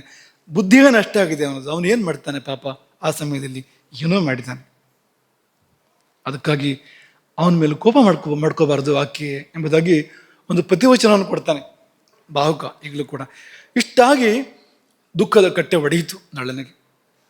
ಸ್ವರವೆತ್ತಿ ರೋಧಿಸಿದ ಅಂತ ಅನ್ನಲ್ಲ, ತಡೆಯಲಾರದೆ ಪರಮ ದುರ್ಮನಾಹ ಅತ್ಯಂತ ದುಃಖಿಯಾಗಿ ಸ್ವರವೆತ್ತಿ ರೋಧಿಸಿದ, ಧಾರಾಕಾರವಾಗಿ ಕಣ್ಣೀರು ಸುರಿಯಿತು. ಕೇಶನಿ ಬಂದು ದಮಯಂತಿಗೆ ವರದಿ ಕೊಟ್ಲು. ಅವಳಿಗೆ ಮತ್ತು ದೃಢ ಆಯಿತು, ಅವನು ಯಾಕೆ ಉತ್ತರ ಕೊಡಬೇಕು? ಹೋಗಲಿ, ಯಾರೋ ನಲನಿಂದ ವಿಷಯ ತಿಳ್ಕೊಂಡವರು ಅಂತ ಹೇಳೋಣ ಅಂತಂದರೆ ಹಾಗೂ ಸಾಧ್ಯತೆ ಇದೆಯಲ್ವಾ. ನಲನೇ ಉತ್ತರ ಕೊಡ್ಬೋದು, ನಲನ ಸ್ನೇಹಿತೆಯರು ಉತ್ತರ ಕೊಡ್ಬೋದು, ಸಾಧ್ಯತೆ ಇದೆ. ಆದರೆ ಈ ಕಣ್ಣೀರು ಯಾಕೆ, ದುಃಖ ಯಾಕೆ? ನಲನೇ ಇರಬೇಕು ಅಂತ ಪೂರ್ತಿ ದೃಢ ಮಾಡೋದು ಕಷ್ಟ, ಯಾಕೆ ರೂಪ ಪೂರ್ತಿ ಬೇರೆ ಇದೆ. ನಲನ ಹಾಗಿಲ್ಲ ಅವನು. ಹಾಗಾಗಿ ಕೇಶನಿಗೆ ಮತ್ತೆ ಕೆಲಸ ಕೊಡ್ತಾಳೆ, ನೀನು ಮತ್ತೆ ಹೋಗು, ಅಲ್ಲಿ ಹೋಗಿ ಅವನನ್ನು ಹತ್ತಿರದಿಂದ ಗಮನಿಸು. ಅವನು ಹೇಗೆ ಕೂರ್ತಾನೆ, ಹೇಗೆ ಹೇಳ್ತಾನೆ, ಹೇಗೆ ಮಾತಾಡ್ತಾನೆ, ಹೇಗೆ ನಡ್ಕೊಳ್ತಾನೆ, ಎಲ್ಲವನ್ನೂ ಗೂಢಚಾರಿಗಳು ಹೇಗೆ ಅದನ್ನು ಪತ್ತೆ ಮಾಡ್ತಾರೋ ಆ ರೀತಿಯಲ್ಲಿ ಅವನ ಸಮಸ್ತ ಚಲನವಲನಗಳನ್ನು ಹತ್ತಿರದಿಂದ ಗಮನಿಸು. 2 ಸೂಚನೆ ಕೊಡ್ತಾಳೆ ಕೇಶನಿಗೆ ದಮಯಂತಿ. ಯಾವುದೇ ಕಾರಣಕ್ಕೂ ಅವನಿಗೆ ಬೆಂಕಿ ಸಿಗದಿರೋ ಹಾಗೆ ನೋಡ್ಕೋ, ಮತ್ತು ನೀರು ಕೂಡ ಸಿಗಬಾರ್ದು ಹಾಗೆ ನೋಡ್ಕೋ ಅಂತ. ಏನಪ್ಪ ಹೀಗೆ ಮಾಡ್ಬೋದಾ? ಅತಿಥಿಗಳು ಬಂದರೆ ಅವರಿಗೆ ನೀರು ಬೆಂಕಿ ಕೊಡದೇ ಇದ್ರೆ ಹೇಗಾಗತ್ತೆ? ನೀರಾದ್ರು ಕೊಡ್ಬೇಕಲ್ವ ಕೊನೆ ಪಕ್ಷ. ಇವನಂತೂ ಅಡುಗೆ ಮಾಡೋನು, ಋತುಪರ್ಣನಿಗೆ ಅಡುಗೆ ಮಾಡಿ ಬಡಿಸ್ಬೇಕು, ನೀರಲ್ಲಿ ಹೇಗೆ ಅಡುಗೆ ಮಾಡ್ತಾನೋ ಅವನು ಪಾಪ. ಆಯ್ತು, ನಲನೇ ಬಂದ ಅಂತ ಅನ್ಕೊಂಡ್ರು ಕೂಡ ಅವನಿಗೆ ನೀರಿಲ್ದಂತೆ ಮಾಡ್ಬೇಕಾ ಪಾಪ ನಲನಿಗೆ? ಅಂದರೆ ಅದೇನು ಗುಟ್ಟಿದೆ ಅದರಲ್ಲಿ. ಆ ಕಾರಣಕ್ಕೋಸ್ಕರ ಆಕೆ ಹಾಗೆ ಮಾಡ್ತಾ ಇರುವಂಥದ್ದು. ಅಚಾಸ್ಯ ಪ್ರತಿಬಂಧೇನ ದೇಯೋಗ್ನಿರಿಪಿಕೇಶಿನಿ, ಅಗ್ನಿಯನ್ನು ಕೊಡಬೇಡ ಆತನಿಗೆ, ಸಿಗದಂತೆ ನೋಡ್ಕೋ ಅಗ್ನಿ ಅಂತ. ಹಾಗೆಯೇ ಯಾಚತೆ ನ ಜಲಂ ದೇಯಂ, ಅವನು ಬೇಕು ಅಂತ ಕೇಳಿದ್ರು ಕೂಡ ನೀರು ಕೊಡಬೇಡ ಅವನಿಗೆ. ಏನು ಮಾಡ್ತಾನೆ ಬಂದು ಹೇಳು ನನಗೆ. ನಿಮಿತ್ತಂ ಯತ್ವಯಾ ದೃಷ್ಟಂ ಬಾಹುಕಿಯ ದೈವ ಮಾನುಷಂ. ಬಾಹುಕನಲ್ಲಿ ಯಾವ್ಯಾವ ನಿಮಿತ್ತಗಳು ಏರ್ಪಡ್ತವೆ, ದೈವ ಮಾನುಷ, ಆ ನಿಮಿತ್ತಗಳನ್ನು ಗುರುತಿಸಿ ಬಂದು ಹೇಳು. ಮತ್ತೇನಾದ್ರು ಕಂಡ್ರೆ ಅದನ್ನು ಕೂಡ ಹೇಳು ಅಂತ. ಈ ದಮಯಂತಿ ಸೂಚನೆ ಮೇರೆಗೆ ಈ ಕೇಶನೆಯಲ್ಲಿ ಹೋಗಿ ಎಲ್ಲ ಗಮನಿಸಿ ಹಿಂದಿರುಗಿ ಬರ್ತಾಳೆ. ಅವಳಿಗೆ ಗಾಬರಿ ಆಗಿಬಿಟ್ಟಿದೆ, ಆಘಾತ ಆಗಿಬಿಟ್ಟಿದೆ. ವಾಪಸ್ ಬರುವಾಗ ತಾನು ಕಂಡಿದ್ದನ್ನು ಅಚ್ಚರಿಗಂಗಳಿಂದ ದಿಗ್ಭ್ರಾಂತರಾಗ್ಬಿಡ್ತಾಳೆ ಅವಳು. ದಮಯಂತಿಗೆ ವರದಿ ಮಾಡ್ತಾಳೆ. ಒಂದು, ಅವನು ಬಹಳ ಮಡಿಯವನು, ಅತ್ಯಂತ ಶುದ್ಧ, ದೃಢಂ ಶುಚುಪಚಾರೋಸೌ, ತುಂಬ ಶುಚಿಯವನು. ಅಂತಹ ಶುಚಿಯಾಗಿರುವವರಿಗೆ ನೀರು ಬೇಕಾಗ್ತದೆ ಮತ್ತೆ ಮತ್ತೆ. ಅಂದರೆ ನಿಜವಾದ ಶುಚಿತ್ವವನ್ನು ಯಾರು ಪಾಲನೆ ಮಾಡ್ತಾರೋ, ಒಳಗು ಹೊರಗು ಶೌಚಾಚಾರವನ್ನು ಯಾರು ಮಾಡ್ತಾರೋ ಅವರಿಗೆ ನೀರು ತುಂಬ ಬೇಕಾಗ್ತದೆ, ಸಮಯಕ್ಕೆ ನೀರು ಬೇಕಾಗ್ತದೆ. ಹಾಗಾಗಿ ಅವನು ಎಷ್ಟು ಶುದ್ಧ ಅಂದರೆ ನನ್ನ ಜೀವನದಲ್ಲಿ ನಾನು ಯಾರು ಅಷ್ಟು ಶುದ್ಧರನ್ನು ನೋಡಲಿಲ್ಲ ಅಂತ ಕೇಶನ್ ಹೇಳ್ತಾರೆ. ಅಷ್ಟು ಶುದ್ಧರನ್ನು ನಾನು ನೋಡಲಿಲ್ಲ, ಅಷ್ಟು ಶುದ್ಧ ಅವನು. ಮತ್ತು ಪವಾಡ ಪುರುಷ, ಚಮತ್ಕಾರಿ ಅವನು. ಏನಪ್ಪ ಚಮತ್ಕಾರಿ ಅಂದರೆ, ಬಾಗಿಲು ಚಿಕ್ಕದಿತ್ತು, ಇವನು ಬಂದರೆ ಇವನಿಗಂತೂ ತಗ್ಗಿದೆ, ಯಾವುದೋ ಒಂದು ಬಾಗಿಲು ಅಲ್ಲಿ, ಇವನಿಗಿಂತ ಬಾಗಿಲು ತಗ್ಗಿದೆ, ಇವನು ಬಗ್ಗಲಿಲ್ಲ, ನೆಟ್ಟಗೆ ಹೋಗ್ತಾ ಇದ್ದ. ಹೋಗ್ಲಿ ತಲೆ ಹೊಡ್ಕೊಂಡ ಅಂದರೆ ಇಲ್ಲ, ಬಾಗಿಲೇ ದೊಡ್ಡದಾಯ್ತು, ಬಾಗಿಲೇ ದೊಡ್ಡದಾಯ್ತು. ಹ್ರಸ್ವ ಮಾಸಾದ್ಯತು ದ್ವಾರಂ ನಾಸವು ವಿನಮತೆ ಕ್ವಚಿತು. ಎಲ್ಲಿ ಹೋದ್ರೂ ಕೂಡ ಅವನು ತಲೆ ಬಗ್ಗೋದಿಲ್ಲ, ನೇರವಾಗಿ ಸಂಚಾರ ಮಾಡ್ತಾನೆ. ತಾನೇ ಅಕ್ಕಪಕ್ಕ ಸರ್ಕೊಡ್ತದೆ ಎಲ್ಲೋದು ಕೂಡ. ಅವನು ಸಂಚಾರ ಮಾಡುವಾಗ ಬಾಗಿಲುಗಳು ಹಿರಿದಾಗ್ತವೆ, ಚಿಕ್ಕ ರಂಧ್ರದಂತೆ ಇದ್ರೂ ಕೂಡ, ಒಂದು ಸಣ್ಣ ಪಟ್ರೆ ಅಂತ ರಂಧ್ರದಂತೆ ಇದ್ರೂ ಕೂಡ ಇವನು ಅಲ್ಲಿ ಹೋಗಬೇಕು ಅಂತ ಹೊರಟ್ರೆ ಅದು ಅಗಲಾಗ್ತದೆ ತಾನಾಗಿ. ಏನದು ಅಂದರೆ ಭೂಮಿ ಜಯ. ಇದು ಪಂಚಭೂತಗಳಲ್ಲಿ ಒಂದಾಗಿರ್ತಕ್ಕಂಥ ಭೂಮಿಯನ್ನು ಜಯಿಸಿದ್ರೆ ಕುರುಹೋದು. ಹಾಗಾಗಿ ಇವನು ಏನೂ ಮಾಡಬೇಕಾಗಿಲ್ಲ, ತಾನೇ ಭೂಮಿ ಸಹಕಾರ ಕೊಡುತ್ತೆ. ಅವನು ಹೋಗ್ತಾ ಬರುತ್ತಾ ಅಷ್ಟು ಗೌರವವನ್ನು ಮರ್ಯಾದೆಯನ್ನು ಕೊಡುತ್ತೆ ಭೂಮಿಯನ್ನು. ಸಂಕಟ ಎಪ್ಪಿಸ್ತೆ ಸುಮಹದ್ ವಿವರಂ ಜಾಯತೆ ಇದಕಂ. ಅವನು ರಾಜಾಧಿರಾಜ ಚಕ್ರವರ್ತಿ ಅಲ್ವಾ, ಎಲ್ಲ ಹೋಗುತ್ತೆ, ಒಳಗಡೆ ಇದೆ ಈಗಲೂ ಕೂಡ ಅದು. ಹಾಗಾಗಿ ಅವನಿಗೆ ಬಾಗಿ ಗೊತ್ತಿಲ್ಲ. ಆ ಬಾಗುವ ಸ್ಥಳಗಳನ್ನು ಬಿಟ್ಟರೆ, ಗುರುಗಳ ಮುಂದೋ ತಂದೆ ಮುಂದೋ ದೇವರ ಮುಂದೋ ಅದು ಬಿಟ್ಟರೆ ಬೇರೆ ಎಲ್ಲೂ ಭಾಗವನ್ನಲ್ಲ ಅವನು. ಅದಾಯಿತು. ನೀನು ಹೇಳಿದ ಹಾಗೆ ಅವನಿಗೆ ನಾನು ನೀರು ಸಿಗದಂತೆ ನೋಡ್ಕೊಂಡೆ. ಯಾಕೆಂದರೆ ದಮಯಂತಿಯ ಸಖಿ ಸೇವಕಿಯೊಳ ಅವಳು ಮಾತು ನಡೆಯುತ್ತೆ ಅಲ್ಲಿ, ಹಾಗಾಗಿ ಸಿಗದಿರುವಂತೆ ನೋಡಿಕೊಂಡೆ. ಅವನು ಆ ನಿರೀಕ್ಷೆನೇ ಮಾಡಲಿಲ್ಲ ನೀರನ್ನು. ಮತ್ತೇನು ಮಾಡ್ದ ಅಂತಂದರೆ, ಅಲ್ಲಿ ಪಾಕದ್ರವ್ಯಗಳು, ಈಗ ಒಂದು ಭೋಜನ ಸಿದ್ಧಪಡಿಸ್ಬೇಕು ಅಂತ ದ್ರವ್ಯಗಳು ಬೇಕಲ್ವಾ, ಅಕ್ಕಿನೋ ಬೇಡನೋ ಮತ್ತೊಂದು ಎಲ್ಲ ಬೇಕಲ್ವಾ, ತೊಳೆಯೋದೆಲ್ಲ ಇರುತ್ತೆ, ಅದರಲ್ಲಿ ಪಾತ್ರೆಗಳನ್ನು ತೊಳ್ಕೊಬೇಕೆಲ್ಲ ಇರುತ್ತಲ್ವಾ, ಹಾಗೆ ತೊಳಿಬೇಕು. ಅದನ್ನು ತೊಳೆಯೋಕೆ ಬೇಕಾದ ಕುಂಭಗಳೆಲ್ಲ ಬಂದು ಸಿದ್ಧವಾಗಿದೆ. ಅಲ್ಲಿ ನೀರು ಬಂದಿಲ್ಲ, ನೀರು ತುಂಬಿಸಿಟ್ಟಿಲ್ಲ ಅದಕ್ಕೆ. ಇವನೇನು ಮಾಡಿದ ಅಂದರೆ, ಹೀಗೆ ನೋಡಿದ್ನಂತೆ ಆ ಕುಂಭಗಳ ಕಡೆಗೆ, ಒಂದ್ಸಾರಿ ದೃಷ್ಟಿ ಹಾಯಿಸಿದ್ನಂತೆ, ನೀರು ತುಂಬಿಕೊಡ್ತು.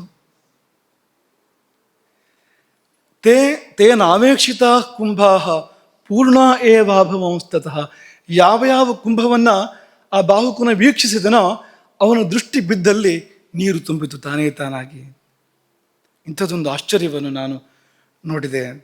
ಇದೇನು ಅಂದರೆ, ಜಲಭೂತದ ಮೇಲೆ ಆತನು ವಿಜಯವನ್ನು ಸಾಧಿಸಿದ ಕುರುಹು ಅಂತ. ಅವನ ಕರದಲ್ಲಿ ನೀರು ಬರ್ತದೆ ಅಂತ, ಅವನು ಬಯಸದಲ್ಲಿ ನೀರು ಪ್ರಕಟ ಆಗ್ತದೆ ಅಂತ. ಹಾಗಾಗಿ ಪಂಚಭೂತಗಳನ್ನು ಗೆದ್ದವನು ಎನ್ನುವ ಕುರುಹುಗಳು ಒಂದೊಂದಾಗಿ ಅಲ್ಲಿ ಗೋಚರ ಆಗ್ತಾ ಇದೆ ಏಕಾಂತದಲ್ಲಿ. ಅವನಿಗೆ ಗೊತ್ತಿಲ್ಲ ಇವಳು ಗುಪ್ತಚರ್ಯ ಮಾಡ್ತಾ ಇದ್ದಾಳೆ, ನೋಡ್ತಾ ಇದ್ದಾಳೆ ಅಂತ ಅವನಿಗೆ ಗೊತ್ತಿಲ್ಲ. ಇವಳು ತುಂಬ ಜಾಣೆಯರ ಜಾಣೆ ದಮಯಂತಿಯ ಶಿಷ್ಯವಳು, ಸೇವಕಿಯವಳು, ಅವಳು ಜಾಣೆ. ಹಾಗಾಗಿ ಅವಳು ಪತ್ತೆ ಮಾಡ್ತಾ ಇದ್ದಾಳೆ ಅಂತ. ಇದಾಯಿತು, ಬೆಂಕಿ ಕೊಟ್ಟಿಲ್ವಲ್ಲ, ಈಗೇನು ಮಾಡ್ತಾನೆ ಅಂದರೆ, ಅದು ಮತ್ತೂ ವಿಚಿತ್ರ. ಒಲೆ ಮೇಲೆ ಪಾತ್ರೆ ಇಟ್ಟ, ನೀರು ತುಂಬಿಸಿ ಒಲೆ ಮೇಲೆ ಪಾತ್ರೆ ಇಟ್ಟ. ಆಮೇಲೆ ಬೆಂಕಿಗೆ ಏನು ಮಾಡ್ತಾನೆ ಅಂತ ಕುತೂಹಲದಿಂದ ನಾನು ಅಡುಗೆ ನೋಡ್ತಾ ಇದ್ದೆ. ಹುಲ್ಲಿನ ಒಂದು ಮುಷ್ಟಿ ಹುಲ್ಲನ್ನು ಕೈಗೆ ತಗೊಂಡ, ಒಣ ಹುಲ್ಲನ್ನು ಕೈಗೆ ತಗೊಂಡ, ಹೀಗೆ ಸೂರ್ಯನಿಗೆ ತೋರಿಸಿದ. ಅದನ್ನು ಬೆಂಕಿ ಹೊತ್ತಿ ಉರಿಯಿತು ಅಲ್ಲಿ. ತೃಣಮುಷ್ಟಿಂ ಸಮಾದಾಯ ಸವಿತುಸ್ತಂ ಸಮಾದಧತ್. ತೃಣಮುಷ್ಟಿಯನ್ನು ಕೈಗೆತ್ತಿಕೊಂಡು ಸೂರ್ಯನಿಗೆ ತೋರಿಸಿದಾಗ ಅದು ಪ್ರಜ್ವಲಿಸಿತು. ಅಥ ಪ್ರಜ್ವಲಿತಸ್ತತ್ರ ಸಹಸ ಹವ್ಯವಾಹನ. ಅಲ್ಲಿ ಅಗ್ನಿಯು ಪ್ರಜ್ವಲಿಸಿತು.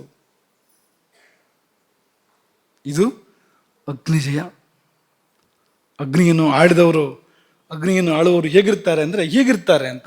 ಅವ್ರ ಕರದಲ್ಲಿ ಅಗ್ನಿ ಬರುತ್ತೆ ಅಂತ, ಹಾಗಿರ್ತಾರೆ ಅವರು ಅಂತ. ತದ್ ಅದ್ಭುತತಮಂ ದೃಷ್ಟ. ಇದನ್ನು ನೋಡಿ ನನಗೆ ಬವಳಿ ಬಂದಂತೆ ಆಯಿತು, ವಿಚಿತ್ರ ಅನಿಸೋಯಿತು ನನಗೆ. ಅದೇ ವಿಚಿತ್ರ ಆಶ್ಚರ್ಯದಲ್ಲಿ ನಾನು ಹೀಗೆ ಅಲ್ಲಿಂದ ಇಲ್ಲಿವರೆಗೆ ಹೇಗೆ ಬಂದೋ ಅದೇ ಥರ ಬಂದಿದ್ದೇನೆ ಇಲ್ಲಿಗೆ ಅಂತ ಆಕೆ ಹೇಳ್ಕೊಡ್ತಾ ಇದ್ದಾಳೆ. ಇದಾಯ್ತಲ್ಲ, ಇನ್ನೊಂದು ಮತ್ತೂ ವಿಚಿತ್ರ ನಡೆಯಿತು ಅಲ್ಲಿ ಅಂತ ಆಕೆ ವರದಿ ಮಾಡ್ತಾರೆ. ಅದೇನು ಅಂದರೆ, ಈ ಬೆಂಕಿ ಸರಿ ಮಾಡಬೇಕಲ್ಲ, ಅವನು ಒಳಗೆ ಕೈ ಹಾಕ್ತಾನೆ, ಬೆಂಕಿ ಒಳಗೆ ಕೈ ಹಾಕಿ ಸರಿ ಮಾಡ್ತಾನೆ, ಅವನಿಗೆ ಸುಡೋದಿಲ್ಲ ಅದು ಅಂತ. ಅನ್ಯಚ್ಚ ತಸ್ಮಿನ್ ಸುಮಹದಾಶ್ಚರ್ಯಂ ಲಕ್ಷಿತನ್ಮಯ. ಅನ್ಯಚ್ಚ ಮತ್ತೊಂದು ಆಶ್ಚರ್ಯ ಏನು ಅಂದರೆ, ಸುಮಹದಾಶ್ಚರ್ಯಂ ಯದ್ ಅಗ್ನಿಮಪಿ ಸಂಸ್ಪೃಶ್ಯ ನೈಮಾಸೋ ದಹ್ಯತೆ ಶುಭೆ. ಅಗ್ನಿಯನ್ನು ಮುಟ್ಟಿದರೂ ಕೂಡ ಅವನನ್ನು ಅಗ್ನಿ ಸುಡೋದಿಲ್ಲ. ಅಂದರೆ ಯಾವ ಮಟ್ಟದ ಸಖ್ಯ ಅವನಿಗೂ ಅಗ್ನಿಗೂ ಇರಬೇಕು, ಎಷ್ಟು ಅಗ್ನಿಯ ಒಲಮೆಯನ್ನು ಆತ ಸಂಪಾದನೆ ಮಾಡಿರಬೇಕು. ಈ ಭಾಗಗಳೇ ಮುಖ್ಯವಾಗಿ ನಾವು ನಿಮಗೆ ಇದನ್ನು ಹೇಳಬೇಕು ಅಂತ ಅಂದ್ಕೊಂಡಿರೋದು ಅಂತ. ಪಂಚಭೂತಗಳನ್ನು ಆಳಿದವರು ಅಗ್ನಿಯ ಜೊತೆಗೆ ಈ ಪ್ರಿಯ ಸಖ್ಯವನ್ನು ಇಟ್ಕೊಂಡವರು ಹೇಗಿರ್ತಾರೋ ನೋಡಿ ಅಂತ. ನಿಮಗೆ ನಾವು ನಿನ್ನ ಕಥೆ ಹೇಳುವಾಗ ಹೇಳಿದ್ವು, ಕಾರ್ಕೋಟಕ ನಾಗ ಕಾಡ್ಗಿಚ್ಚಿನಲ್ಲಿ ಸಿಕ್ಕಿಬಿದ್ದಿದ್ದ. ಅವನಿಗೇನು ಸಾಕಷ್ಟು ಬಲ ಇದೆ, ವೇಗವೂ ಕೂಡ ಇದೆ. ಅವನಿಗೆ ತಪ್ಪಿಸ್ಕೊಳ್ಳೋಕ್ಕಾಗದೇ ಇರುವಂಥ ಕಾಡ್ಗಿಚ್ಚೋದು. ಅಲ್ಲಿಂದ ಕಾರ್ಕೋಟಕನನ್ನು ನೆಲ ಹೇಗೆ ರಕ್ಷಣೆ ಮಾಡಿರ್ಬೋದು ಅಂದರೆ, ಅವನನ್ನು ಸುಡೋದೇ ಇಲ್ಲ ಅಗ್ನಿ. ಹೋಗಿ ಎತ್ಕೊಂಡು ಬಂದಿರ್ತಾನಷ್ಟೇ, ಬೆಂಕಿ ಮಧ್ಯೆ ಹೋಗಿ ಕಾರ್ಕೋಟಕನನ್ನು ಎತ್ಕೊಂಡು ಈ ಕಡೆ ಬಂದಿರ್ತಾನೆ. ಯಾಕೆಂದರೆ ಅವನ ಮೇಲೆ ಅಗ್ನಿಯ ಆ ಪ್ರಭಾವ ಇಲ್ಲ, ಸುಡೋದಿಲ್ಲ ಅವನನ್ನು ಅಗ್ನಿ ಅಂತ. ಹಾಗಾಗಿ ಸಾಧ್ಯ ಆಗಿರುವಂಥದ್ದು ರಕ್ಷಣೆ ಅಂತ. ಅಗ್ನಿ ಜಯ ಅವನಿಗೆ ಎಷ್ಟರ ಮಟ್ಟಿಗೆ ಸಹಾಯಕ್ಕೆ ಬಂತು ಅಂದರೆ, ಕಳೆದುಕೊಂಡಿದ್ದ ಎಲ್ಲವನ್ನೂ ಕೂಡ ಮರಳಿ ಪಡ್ಕೊಳ್ಳೋದಕ್ಕೆ ಈ ಅಗ್ನಿಜಯ ಪೀಠಿಕೆ ಆಯಿತು. ಕಾರ್ಕೋಟಕ ಸಿಕ್ಕಿದ್ದರಿಂದಾಗಿ ಮುಂದಿನದೆಲ್ಲ ಆಗುವಂಥದ್ದು. ಅನುಕೂಲಗಳು ಅವನಿಗೆ. ಹಾಗೆ ಅವನು ಕರದಲ್ಲೆಲ್ಲ ನೀರು ಬರ್ತಾ ಇದೆ, ಅವ್ನು ಕೈ ತೊಳ್ಕೊಳ್ಬೇಕು ಅಂದರೆ ನೀರಲ್ಲಿದೆ ಅಂತ ನೋಡೋದೇ ಇಲ್ಲ ಅಂತ. ಅವನಿಗೆ ಎಲ್ಲಿ ಬೇಕೋ ಅಲ್ಲಿ ನೀರು ಬರುತ್ತೆ, ಅಲ್ಲಿ ಪ್ರಕಟ ಆಗುತ್ತೆ, ಹರಿಯುತ್ತೆ ನೀರು. ಇದನ್ನು ನೋಡಿದೆ ನಾನು. ಇದಾದ ಮೇಲೆ ಇನ್ನೊಂದು ವಿಚಿತ್ರವನ್ನು ನೋಡಿದೆ. ಹೂಗಳನ್ನು ತಗೊಂಡ, ನಾನು ಹೂಗಳನ್ನು ತಗೊಂಡು ಕೈಯಿಂದ ಮೆಲ್ಲನೆ ಹಿಸುಕಿದ ಹೂಗಳನ್ನು.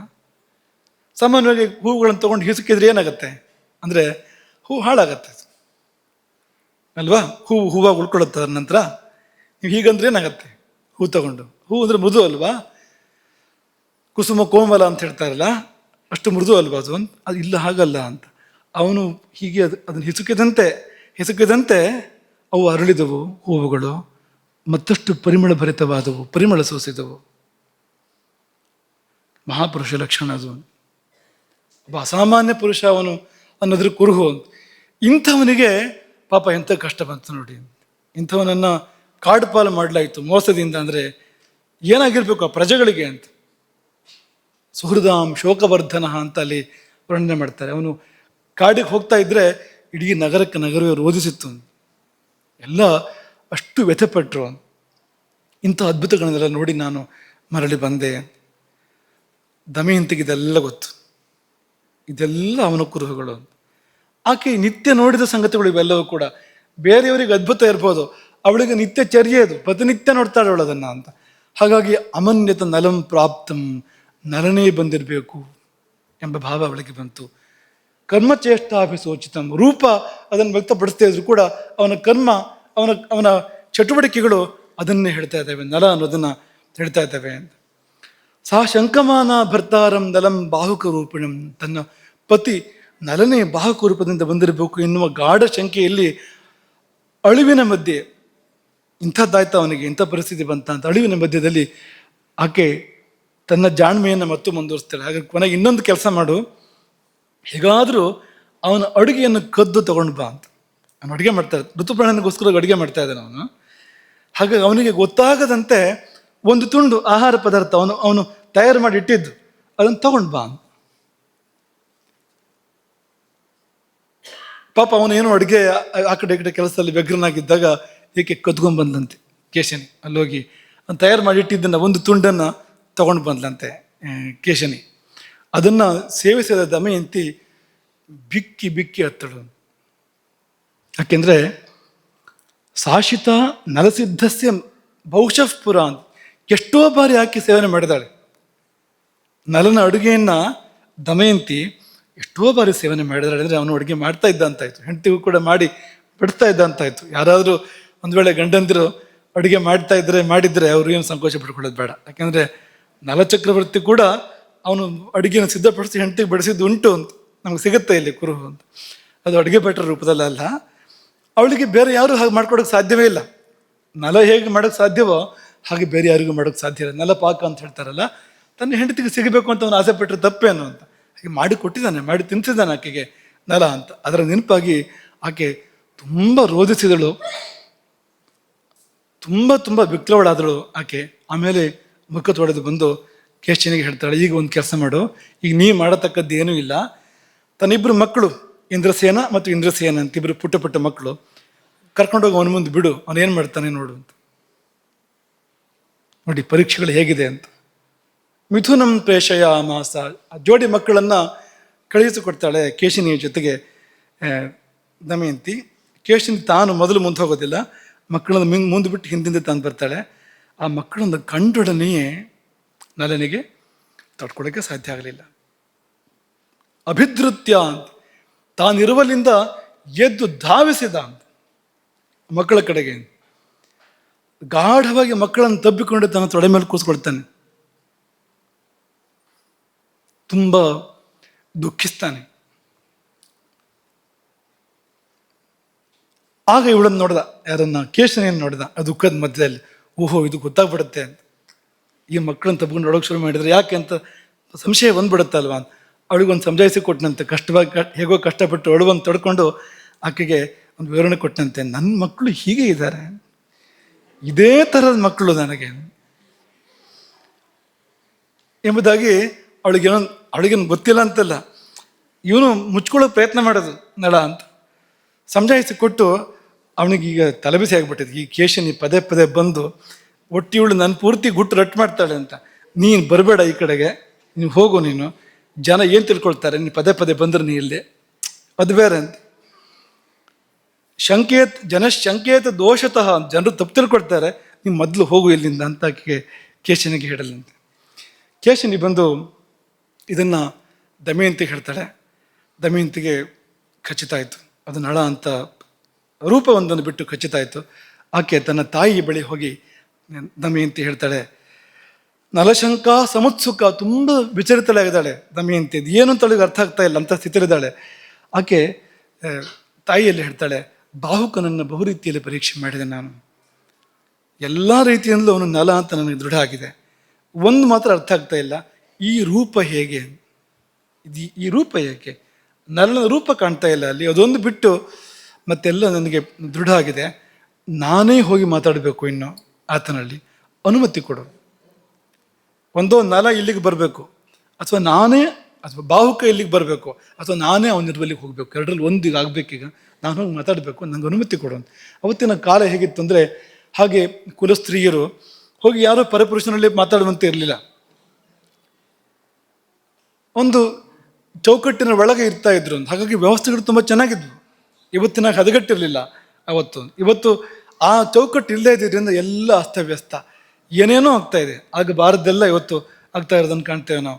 ಹಾಗಾಗಿ ಅನುಮತಿಯನ್ನು ಕೇಳ್ತಾಳೆ. ನೀನು ತಂದೆಯನ್ನು ಕೇಳಿ ಹೇಳಿದ್ರೂ ಪರವಾಗಿಲ್ಲ, ನೀನೇ ಅನುಮತಿ ಕೊಟ್ಟರೂ ಪರವಾಗಿಲ್ಲ, ನಂಗೆ ಅನುಮತಿ ಬೇಕು, ನನಗೂ ಅವನಿಗೂ ಮಾತುಕತೆ ಆಗಬೇಕು, ನಾನೇ ಇಲ್ಲಿ ಹೋಗೋದವರು ಪರವಾಗಿಲ್ಲ, ಅವನೇ ಇಲ್ಲಿ ಬರೋದವರು ಪರವಾಗಿಲ್ಲ ಅಂತ ಹೇಳಿದಾಗ, ದಮಯಂತಿಯ ತಾಯಿ ಭೀಮರಾಜನಲ್ಲಿ ತನ್ನ ಪತಿಯಲ್ಲಿ ಹೋಗಿ ಕೇಳ್ತಾಳೆ, ಹೀಗಿದೆ ನಮ್ಮ ಮಗಳ ಅಭಿಪ್ರಾಯ, ಏನು ಮಾಡೋದು ಅಂತ ಕೇಳ್ತಾಳೆ. ಆತ ಅನುಮತಿ ಕೊಡ್ತಾನೆ.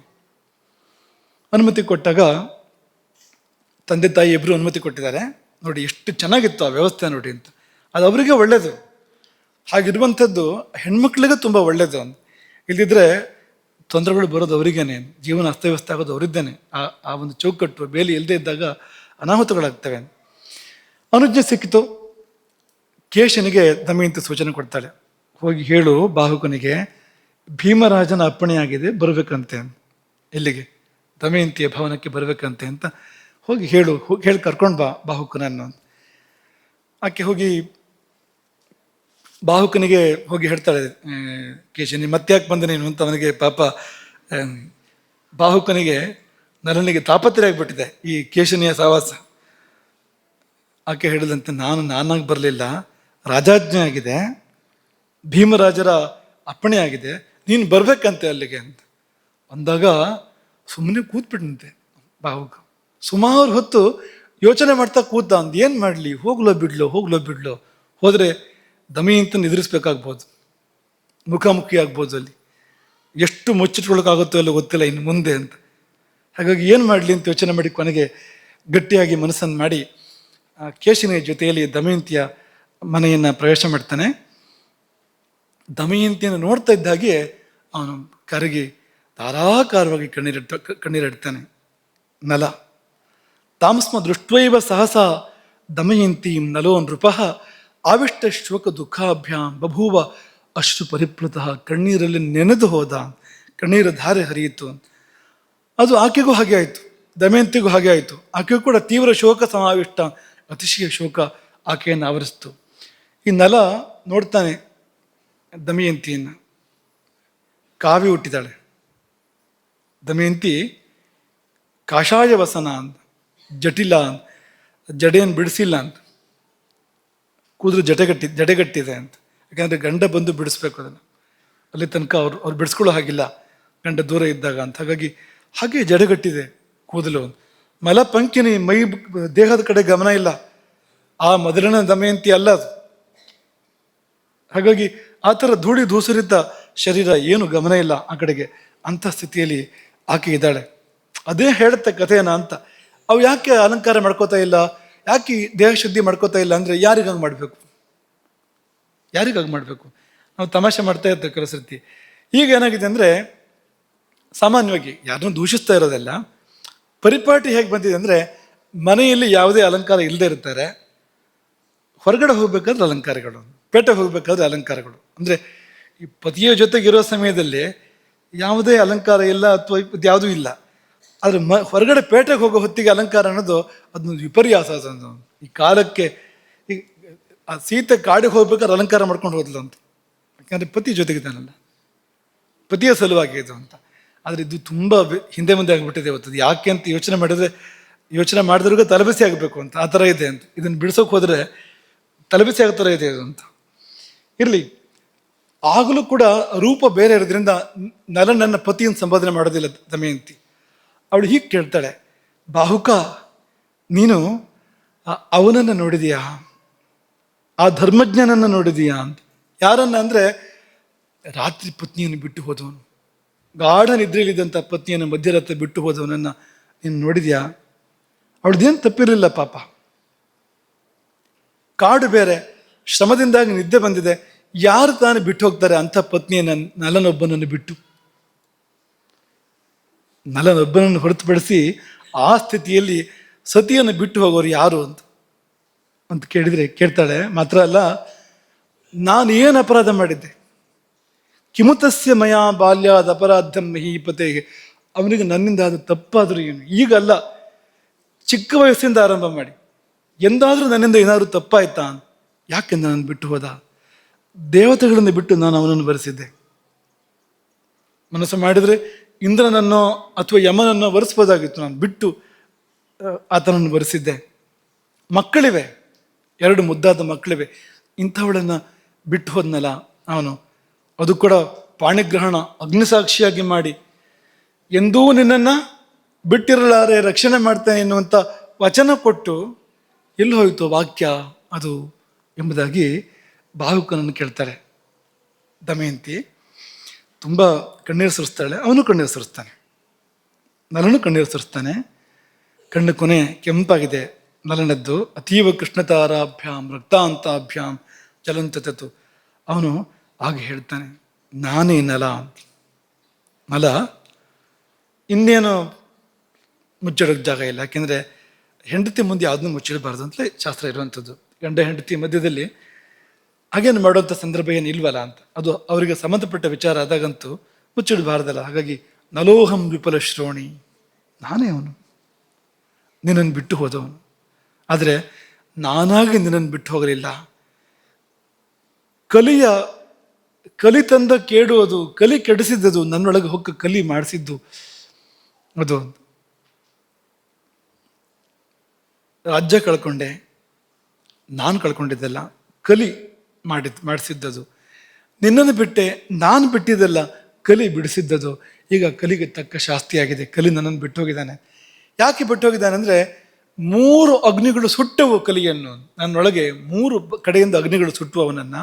ಒಂದು ನಿನ್ನ ಶಾಪ, ದಮಯಂತಿಯ ಶಾಪ, ಆಕೆ ಶಪಿಸಿಲ್ಲಲ್ಲ ದಮಯಂತಿ ಕಲಿಯನ್ನು, ನಲ ಕಾಣದೇ ಇದ್ದಾಗ ಅದು. ಇನ್ನೊಂದು ನಲನ ತಪಸ್ಸು, ಒಳಗೆ ಅಗ್ನಿ ಜಾಗೃತಿ ಪೂರ್ಣವಾಗಿದೆ ನಲನೊಳಗೆ, ದೋಷ ಇರಲಿಕ್ಕೆ ಸಾಧ್ಯ ಇಲ್ಲ. ಇಲ್ಲಿ ಕಲಿ ಹೇಗಿದ್ದಾನೋ ಅವನಿಗೆ ಗೊತ್ತು. ಭಾರೀ ಕಷ್ಟದಲ್ಲಿ ಕಲಿ ಕಾಲ ಕಳೆದಿದ್ದಾನೆ, ಕಲಿಗೆ ಕಲಿ ಬಂದ್ಬಿಟ್ಟಿದೆ ಅಂತ. ಈಗೆಲ್ಲ ಬಹಳ ತಂಪಾಗಿದ್ದಾನೆ ಕಲಿ, ಏನು ತೊಂದರೆ ಇಲ್ಲ, ಕಲಿಯುಗವೇ ಅಲ್ಲ ಈಗ. ಆದರೆ ಆಗ ಅದಲ್ಲ. ಹಾಗಾಗಿ ಕಲಿಯನ್ನೇ ಎಣ್ಣೆ ಕುದಿಯುವ ಎಣ್ಣೆಗೆ ಹಾಕಿ ಬೇಯಿಸ್ತಾರಾಗಿದೆ ಅಂತ ಸ್ಥಿತಿ ಇದೆ. 3ನೇದು ಕಾರ್ಕೋಟಕನ ವಿಷ. ದಮಯಂತಿಯ ಅಗ್ನಿ ಶಾಪಾಗ್ನಿ, ನಲನ ವೈಶ್ವಾನರಾಗ್ನಿ ತಪಸ್ಸು, ಕಾರ್ಕೋಟಕನ ವಿಷ. ಈ 3ರಿಂದ ಸುಟ್ಟು ಸುಟ್ಟು ಸುಟ್ಟು ಸುಟ್ಟು ಅವನು ಬಿಟ್ಟು ಓಡಿ ಹೋಗಿದ್ದಾನೆ ಈಗ. ಹಾಗಾಗಿ ಈಗ ನಮ್ಮ ದುಃಖಕ್ಕೆ ಕೊನೆ ಆಗಬೇಕು, ಈಗ ನಮ್ಮ ದುಃಖ ಮುಗಿಬೇಕು ಎಂಬುದಾಗಿ ಹೇಳಿ ಒಂದು ಮಾತನ್ನು ಹೇಳ್ತಾನೆ. ಆ ಕಲಿಯನ್ನು ತೊರೆದು ನಾನು ಈ ಕಡೆ ಬಂದೆ. ವಿಮುಚ್ಚ ಮಾಮ ಗತಃ ಪಾಪಃ, ಆ ಪಾಪಃ ಅಂತ ಕಲಿ ನನ್ನನ್ನು ಬಿಟ್ಟು ಹೋದ, ನಾನು ಈ ಕಡೆ ಬಂದೆ. ಯಾಕೆ ಬಂದೆ ಅಂದರೆ ಸ್ವದರ್ಥಂ ವಿಫಲ ಶ್ರೋಣಿ, ನಿನಗಾಗಿ ಬಂದೆ. ನಹಿಮೇನ್ಯದ ಪ್ರಯೋಜನ, ಬೇರೆ ಏನು ಪ್ರಯೋಜನ ಇಲ್ಲ, ಬೇರೆ ಏನು ಕೆಲಸ ಇಲ್ಲ ನನಗೆ. ಆ ಋತುಪರ್ಣನ ತಲುಪಿಸ್ಬೇಕು ಅಂತ ಬಂದಿದ್ದಲ್ಲ, ನಾನು ಬರಬೇಕು ಅಂತ ಬಂದಿದ್ದು, ನಿನ್ನನ್ನು ನಾನು ನೋಡಬೇಕು ಅಂತ ಬಂದಿದ್ದು ಎಂದು ಹೇಳುವಾಗ ಅವನಿಗದು ನೆನಪಾಗಿ ಪುನಃ ನೋವಾಯಿತು. ಯಾವುದು? ನಿನಗೆ ಮತ್ತೊಂದು ಮದುವೆಯಾ ಅಂತ ಕೇಳ್ತಾನೆ ದಮಯಂತಿ. ನಾನು ಮರುಮದುವೆಯೇ ನಿನಗೆ? ನಾನು ಇರುವಾಗ ಮರುಮದುವೆಯೇ ನಿನಗೆ? ಹೇಗೆ ನೀನು ಈ ಕೆಲಸ ಮಾಡಿದೆ? ಇನ್ನೊಬ್ಬರ ಮೇಲೆ ಹೇಗೆ ನೀನು ಮನಸ್ಸನ್ನು ಮಾಡಿದೆ? ನೀನು ಇನ್ನೊಂದು ಮದುವೆಗೆ ಹೇಗೆ ಮನಸ್ಸನ್ನು ಮಾಡಿದೆ ನೀನು? ಜಗತ್ತಿನಲ್ಲಿ ಎಲ್ಲ ಕಡೆ ಈ ಭೀಮರಾಜನ ದೂತರು ಸಂಚಾರ ಮಾಡ್ತಾ ಇದ್ದಾರೆ. ದಮಯಂತಿಗೆ ಎರಡನೇ ಮದುವೆ, ದಮಯಂತಿಗೆ ಎರಡನೇ ಮದುವೆ, ಪುನಃ ಸ್ವಯಂವರ ಅಂತ ಅಡ್ಡಾಡ್ತಾ ಇದ್ದಾರೆ ದೂತರು. ನಾನು ಇರಲಾಗಿ ಏನಿದು ಅಂತ ಕೇಳಿದಾಗ ದಮಯಂತಿ ಅವನು ಮಾಡುವಾಗ ಮಾಡಿಬಿಟ್ಟಿದ್ದಾಳೆ, ಅದನ್ನು ಹೇಗಾದರೂ ಕರೆಸ್ಬೇಕು ಅಂತ ಮಾಡಿಬಿಟ್ಟಿದ್ದಾಳೆ. ಈಗ ಅವಳಿಗೆ ಒಂದು ಭಾಸ ಆಗ್ತಾ ಇದೆ, ಏನು ಅನಿಸಿರ್ಬೋದು ಅವನಿಗೆ, ನಲನಿಗೆ, ಅವನ ಹೃದಯ ಮನಸ್ಸು ಏನಾಗಿರ್ಬೋದು ಇದನ್ನು ಕೇಳಿದಾಗ ಅಂತ ಅವಳಿಗೆ ಈಗ ಭಾಸ ಆಗ್ತಾ ಇದೆ. ದಮಯಂತಿ ನಡುಗಿ ಹೋದಳು. ಪ್ರಾಂಜಲರು ವೇಪಮಾನ ಚ ಭೀತ, ಭಯ ಆಯಿತು ಅವಳಿಗೆ, ಕೈ ಮುಗಿದಳು ಅಂತ. ಏನು ಹೇಳ್ತಾಳೆ? ಕಲ್ಯಾಣ ಅಂತ ಸಂಬೋಧನೆ ಮಾಡ್ತಾಳೆ ನಳನನ್ನ. ನನ್ನನ್ನು ಶಂಕಿಸಬೇಡ, ನಾನು ದೇವತೆಗಳನ್ನು ಬಿಟ್ಟು ನಿನ್ನನ್ನು ವರಿಸ್ತೇಳು, ನಾನು ಯಾಕೆ ಬೇರೆಯವ್ರನ್ನ ವರಿಸ್ತೇನೆ ನಿನ್ನನ್ನು ಬಿಟ್ಟು? ಮತ್ತೇನು ಇದೆಲ್ಲ ಅಂದರೆ ನಿನಗಾಗಿ ಮಾಡಿದ ನಾಟಕ ಇದು.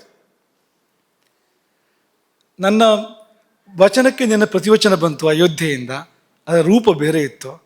ಪತ್ತೆ ಮಾಡಬೇಕಾಗಿತ್ತು ನನಗೆ, ನೀನು ಹೋದೋ ಅಲ್ವೋ ಅಂತ. ಪತ್ತೆ ಮಾಡೋದಕ್ಕೆ ದಾರಿ ಏನು? 100 ಯೋಜನದ ದಾರಿ ಅಯೋಧ್ಯೆಯಿಂದ ವಿದರ್ಭ ಕುಂಡಿನಾಪುರ, ಒಂದು ದಿವಸದಲ್ಲಿ ಬರಬೇಕು ಅಲ್ಲಿಂದ ಇಲ್ಲಿಗೆ. ಯಾರಿಗೆ ಬರೋ ಶಕ್ತಿ ಇದೆಯೋ ಅವನು ನಲನೇ, ಅವನು ಬೇರೆ ಯಾರೂ ಅಲ್ಲ. ಆ ಕಾರಣಕ್ಕಾಗಿ ನಾನು ಈ ಪುನಃ ಸ್ವಯಂವರದ ನಾಟಕ ಮಾಡಬೇಕಾಯ್ತು. ಯಾಕೆಂದರೆ ನೀನು ಬರದೇ ಇರೋದಿಲ್ಲ ಆಗ ಅಂತ. ನನಗೆ ಪುನಃ ಸ್ವಯಂವರ ಅಂದರೆ ಆಗ ನೀನು ಯಾಕೆ ಸುಮ್ಮನೆ ಇರ್ತೀಯ? ನೀನು ಬಂದೇ ಬರ್ತೀಯ ಆಗ ನೀನು ಅಂತ. ಅದು ಕಾರಣ. ಇಲ್ಲಿದ್ದರೆ ಅವ್ನು ಬರಲೇಬೇಕು ಅಂತ ಏನಿದೆ, ಬರಲೇಬೇಕು. ಬೇರೆ ಯಾವುದೋ ಸ್ವಯಂವರ ಆದರೆ ಅವನು ವಾರ್ಷಣೆಯನ್ನು ಕರ್ಕೊಂಡು ಹೋಗು ಅಂತ ಹೇಳ್ಬೋದು ಅವನು. ಅದಿಲ್ಲ, ಹಾಗಾಗೋದಿಲ್ಲ ಅಂತ. ಅದು ಕಾರಣ, ಬೇರೆ ಏನೂ ಇಲ್ಲ ಅಂಥೇಳಿ ಪ್ರತಿಜ್ಞೆಗಳನ್ನು ಮಾಡ್ತಾಳೆ ಆಕೆ ದಮಯಂತಿ. ಒಂದು ನರನ ಪಾದಸಾಕ್ಷಿ ಪ್ರತಿಜ್ಞೆ, ಇನ್ನೊಂದು ವಾಯುವಿನ ಮೇಲಾಣೆ. ಒಂದು ವೇಳೆ ನಾನು ನಿನ್ನನ್ನು ಬಿಟ್ಟು ಬೇರೆಯವರ ಮೇಲೆ ಮನಸ್ಸು ಮಾಡಿದ್ದಿದ್ರೆ ಪ್ರಾಣಗಳು ನನ್ನನ್ನು ತೊರೆದು ಹೋಗಲಿ. ಯೇಷಮೇ ಮುಂಚಿತು ಪ್ರಾಣ, ವಾಯುದೇವ ಅವನೇ ಪ್ರಾಣಸ್ವರೂಪಿ, ಒಳಗಡೆಗೆ ಬಿಟ್ಟು ಹೋಗಲಿ ಅವನು. ಸೂರ್ಯ ಪ್ರತಿಜ್ಞೆ ಎರಡನೇದು, ನಾನೇನಾದರೂ ನಿನ್ನನ್ನು ಬಿಟ್ಟು ಬೇರೆಯವ್ರ ಮೇಲೆ ಮನಸ್ಸು ಮಾಡಿದ್ದೇ ಹೋದಾದರೆ ಆ ಸೂರ್ಯ ನನ್ನನ್ನು ತಗೊಳ್ಳಲಿ, ಪ್ರಾಣ ವಿಮೋಚನೆ ಮಾಡಿದ ನನ್ನನ್ನು, ಪ್ರಾಣವೇ ಹೋಗಲಿ ನನ್ನದು. ಹಾಗೆ ಚಂದ್ರನ ಮೇಲೆ ಮೂರನೇ ಪ್ರತಿಜ್ಞೆ, ಅಂತಶ್ಚರತಿ ಸಾಕ್ಷಿವತ್ತು, ಒಳಗೆ ಸಾಕ್ಷಿಯಾಗಿ ಚಂದ್ರ ಇದ್ದಾನೆ, ಆದಿತ್ಯ ಚಂದ್ರ ವನರ ನಿಲೋಚ ಇದೆಯಲ್ಲ ಅದು. ಹಾಗಾಗಿ ನಾನೇನಾದ್ರು ಚಾರಿತ್ರ್ಯದಿಂದ ಜಾರಿದ್ದೇ ಹೋದಾದರೆ, ಮನಸ್ಸಿನಿಂದಾದರೂ ಕೂಡ ಜಾರಿದ್ದೇ ಹೋದಾದರೆ, ನಿನ್ನನ್ನು ಬಿಟ್ಟು ಆ ಕಡೆ ಈ ಕಡೆ ಹೊಂದಿದ್ದೇ ಹೋದಾದರೆ ನನ್ನ ಪ್ರಾಣಗಳನ್ನು ಚಂದ್ರ ಅಪಹರಿಸಲಿ ಎಂಬುದಾಗಿ ಆಕೆ ಹೇಳ್ತಾ ಇದ್ದಂತೆಯೇ ವಾಯು ಪ್ರತಿವಚನ ಕೊಟ್ಟನಂತೆ. ಅದಕ್ಕೆ ಅಂತರಿಕ್ಷದಿಂದ ವಾಯುವಿನ ಧ್ವನಿ ಬಂತು. ಅವಳು ಏನು ಹೇಳ್ತಿದ್ದಾಳೋ ನಲಭೂಪತಿಯೇ ಅದು ಸತ್ಯ. ಅದು ಯಾಕೆಂದ್ರೆ ನಾವೇ ಆಕೆಯನ್ನು ಕಾದವರು, ನಾವೇ ಮೂವರು. ಯಾರು ಮೂವರು ಅಂದರೆ ವಾಯು, ಸೂರ್ಯ, ಚಂದ್ರ, ನಾವೇ ಮೂವರು. ಈ 3 ವರ್ಷಗಳ ಅವಧಿಯಲ್ಲಿ ಆಕೆಯನ್ನು ನಿರಂತರ ರಕ್ಷಣೆ ಮಾಡಿದವರು ಯಾರು ಅಂದರೆ ಅಪ್ರತ್ಯಕ್ಷವಾಗಿ ಕಣ್ಣಿಗೆ ಕಾಣದೆಯೇ ನಾವೇ ಆಕೆಯ ರಕ್ಷಣೆ ಮಾಡಿರ್ತಕ್ಕಂಥವ್ರು. ಹೀಗಿರ್ತದೆ ಮಹಾಪುರುಷರ ವಿಷಯದಲ್ಲಿ, ಇಂಥದ್ದಿರ್ತದೆ. ಹನುಮಂತ ಒಂದು ಕಡೆ ಹೇಳ್ತಾನೆ, ಪಿತಾಮಹ ಮಹೇಂದ್ರಾಭ್ಯಾಂ ರಕ್ಷಿತಶ್ಚಾಂಜಲಿಯನ ಚ, ನನ್ನನ್ನು ಸದಾ ಕಾಲವು ಬ್ರಹ್ಮ, ಇಂದ್ರ ಮತ್ತು ವಾಯು 3 ಜನರು ರಕ್ಷಣೆ ಮಾಡ್ತಾ ಇರ್ತಾರೆ, ಸುತ್ತ ನನ್ನ ಜೊತೆಗೆ ಇದು ರಕ್ಷಣೆ ಮಾಡ್ತಾ ಇರ್ತಾರೆ ಹನುಮಂತ ಹೇಳ್ಕೊಡ್ತಾನೆ ಒಂದು ಕಡೆಗೆ. ಹಾಗೆ ಇದು ಅಂತ. ಹಾಗಾಗಿ ಈಕೆಯ ಶೀಲ ನಿಧಿ ಅದು ಸುರಕ್ಷಿತ, ಏನಾಗಿಲ್ಲ ಆಕೆಯ ಶೀಲಕ್ಕೆ, ನಾವೇ ರಕ್ಷಣೆ ಮಾಡಿದವರು ಅನ್ನುವಾಗ ನಮಗೆ ನೆನಪಾಗೋರು ಸುಶ್ರುತರು. ಯಾಕೆಂದ್ರೆ ಸುಶ್ರುತರು ಏನು ಹೇಳ್ತಾರೆ ಅಂದರೆ ಸೋಮ ಸೂರ್ಯಾನಿಲಾಹ ಅಂತ ಹೋಲಿಸ್ತಾರೆ. ಯಾವುದಕ್ಕೆ? ಕಫ ಪಿತ್ತ ವಾತಕ್ಕೆ ಅವ್ರು ಹೋಲಿಕೆ ಕೊಡೋದು ಸೋಮ ಸೂರ್ಯ ಅನಿಲ. ಸೋಮನೇ ಕಫ, ಸೂರ್ಯನೇ ಪಿತ್ತ, ಪಿತ್ತ ಕಾರಕ ಅಲ್ವಾ ಸೂರ್ಯ ಜ್ಯೋತಿಷದಲ್ಲೂ ಕೂಡ. ಹಾಗೆ ಅನಿಲನೇ ಅನಿಲ, ವಾಯುವೇ ಇಲ್ಲಿ ಪ್ರಾಣಶಕ್ತಿ ಅಥವಾ ವಾತ ಇಲ್ಲಿ ಅಂತ. ಹಾಗಾಗಿ ಯಾರು ಕಾದವರು ಅಂದರೆ ವಾತಪಿತ್ತ ಕಫಗಳೇ ಆಕೆಯನ್ನು ಕಾದವರು ಅಂತ ಅನ್ನೋ ಹಾಗಿದೆ. ನಮ್ಮನ್ನು ಕೂಡ ಅವರೇ ಕಾಯೋರು. ವಾತಪಿತ್ತ ಕಫಗಳೇ ನಮ್ಮನ್ನು ಧರಿಸಿಟ್ಟಿರುವಂಥದ್ದು. ನಾವು ಜೀವಂತ ಇದ್ದರೆ, ಮಾತಾಡ್ತಾ ಇದ್ದರೆ, ಊಟ ಮಾಡ್ತಾ ಇದ್ದರೆ, ಓಡಾಡ್ತಾ ಇದ್ದರೆ ಈ ವಾತಪಿತ್ತ ಕಫಗಳೇ ಕಾರಣ, ಅದಕ್ಕೆ ಬೇರೆ ಏನೂ ಇಲ್ಲ. ಅದೇ ಸೋಮ ಸೂರ್ಯ ಅನಿಲ, ಈ 3 ಶಕ್ತಿಗಳು ಆ ಸಂಬಂಧವನ್ನು ನಾವಿಲ್ಲಿ ಕಾಣ್ತೇವೆ. ಹಾಗಾಗಿ ನೀನು ದಮಯಂತಿಯ ಬಗ್ಗೆ ನೀನು ಬೇರೆ ಯೋಚನೆ ಮಾಡಬೇಕಾಗಿಲ್ಲ. ಅವನೇನು ತುಂಬ ಬೇರೆ ಯೋಚನೆ ಮಾಡಿದಾನೆ ಅಂತಲ್ಲ, ಅದರೊಳಗೆ ಅಷ್ಟೇ ಜಾಸ್ತಿ ಆಯಿತು. ಏನು ನಿನಗೆ ಮರುಮದುವೆ ಅಂತಲ್ಲ ಅಂತ ಕೇಳಿದ್ದೆ ಅವಳಿಗೆ ಜೀರ್ಣ ಮಾಡ್ಕೊಳ್ಳೋಕೆ ಕಷ್ಟ ಆಯಿತು ಅಂತ. ಆಗ ಅವರಿಬ್ಬರು ಪುಷ್ಪವೃಷ್ಟಿ ಆಯಿತು, ದೇವದುಂದುಭಿ ಆಯಿತು, ಅವ್ರು ಒಂದಾದರು ಅನ್ನೋದು ಮುಂದಿನ ಕಥೆ. ಮುಂದಿನ ಭಾಗವೂ ತುಂಬ ಸುಂದರವಾಗಿದೆ. ಅವರು ಎಷ್ಟೋ ಹೊತ್ತು ಮಾತಿಲ್ಲದೆ ಕಣ್ಣೀರು ಸುರಿಸ್ತಾ ಹಾಗೆ ಇದ್ದುಬಿಟ್ರು ಒಬ್ಬರನ್ನೊಬ್ಬರು ಬಳಸಿ ಅಂತ ಮಹಾಭಾರತ ವರ್ಣನೆ ಮಾಡುತ್ತೆ. ಈ ಜಾಗದಲ್ಲಿ, ಈ ನಳಚರಿತ್ರೆ ಜಾಗದಲ್ಲಿ ಮಹಾಭಾರತ ರಾಮಾಯಣ ಆಗತ್ತೆ. ಯಾಕಂದ್ರೆ ಮಹಾಭಾರತ ಶೈಲಿ ಒಂದು ಬೇರೆ ಇದೆ, ರಾಮಾಯಣದ ಶೈಲಿ ಬೇರೆ ಇದೆ. ಈ ಮಹಾಭಾರತ ಶೈಲಿ ರಾಮಾಯಣ ಶೈಲಿ ತಿರ್ಕೊಡುತ್ತೆ ಈ ಜಾಗದಲ್ಲಿ, ಈ ನಳಚರಿತ್ರೆ ಜಾಗದಲ್ಲಿ. ಮಾತ್ರ ಅಲ್ಲ, ಒಂದೆರಡು ಶ್ಲೋಕ ರಾಮಾಯಣದ್ದೇ ಹೆಚ್ಚು ಕಡಿಮೆ ಅದೇ ಪೂರ್ತಿ ಹಾಗೆ ಬಂದಿದೆ. ದಮಯಂತಿಗೆ ಸಂತೋಷ ಆದಾಗ ಹೇಗಾಯಿತು ಅಂತ ವರ್ಣನೆ ಮಾಡೋ ಶ್ಲೋಕಗಳು, ಅಲ್ಲಿ ಸೀತೆ ವರ್ಣನೆ ಮಾಡೋ ಶ್ಲೋಕಗಳು, ಸುಂದರಕಾಂಡದಲ್ಲಿ ರಾಮನ ವಾರ್ತೆ ಸಿಕ್ಕಿದಾಗ ಸೀತೆ ಸಂತೋಷ ವರ್ಣನೆ ಮಾಡೋ ಶ್ಲೋಕಗಳೇ ಇಲ್ಲಿ ಚೂರು ವ್ಯತ್ಯಾಸದಲ್ಲಿ ಇಲ್ಲಿಗೆ ಬಂದ್ಬಿಟ್ಟಿದ್ದಾವೆ ಅಂತ. ಹೀಗೆ ಅವರಿಬ್ಬರು ಒಂದಾದ್ರು. ನಾವು ನಿಮಗಿಲ್ಲಿ ಹೇಳಬೇಕಾಗಿರೋದಿಷ್ಟೇ, ನಮ್ಮ ಕಣ್ಣಿಗೆ ಕಾಣೋ ಹಾಗೆ 4 ಭೂತಗಳ ಜಯ ಇಲ್ಲಿದೆ ಅಂತ, ನಲನಲ್ಲಿ ಅಂತ. ಅವನು ಹೋದಾಗ ಭೂಮಿ, ಈಗ ಬಾಗಿಲು ಅಂದ್ರೆ ಏನದು? ಭೂಮಿ ಅದು. ಆ ಬಾಗಿಲು ದೊಡ್ಡದಾಗತ್ತೆ ಅಂದ್ರೆ ಅಲ್ಲಿ ಒಂದಲ್ಲ 2 ಭೂತಗಳು ಕೆಲಸ ಮಾಡ್ತಾ ಇದ್ದಾವೆ ಅಲ್ಲಿ.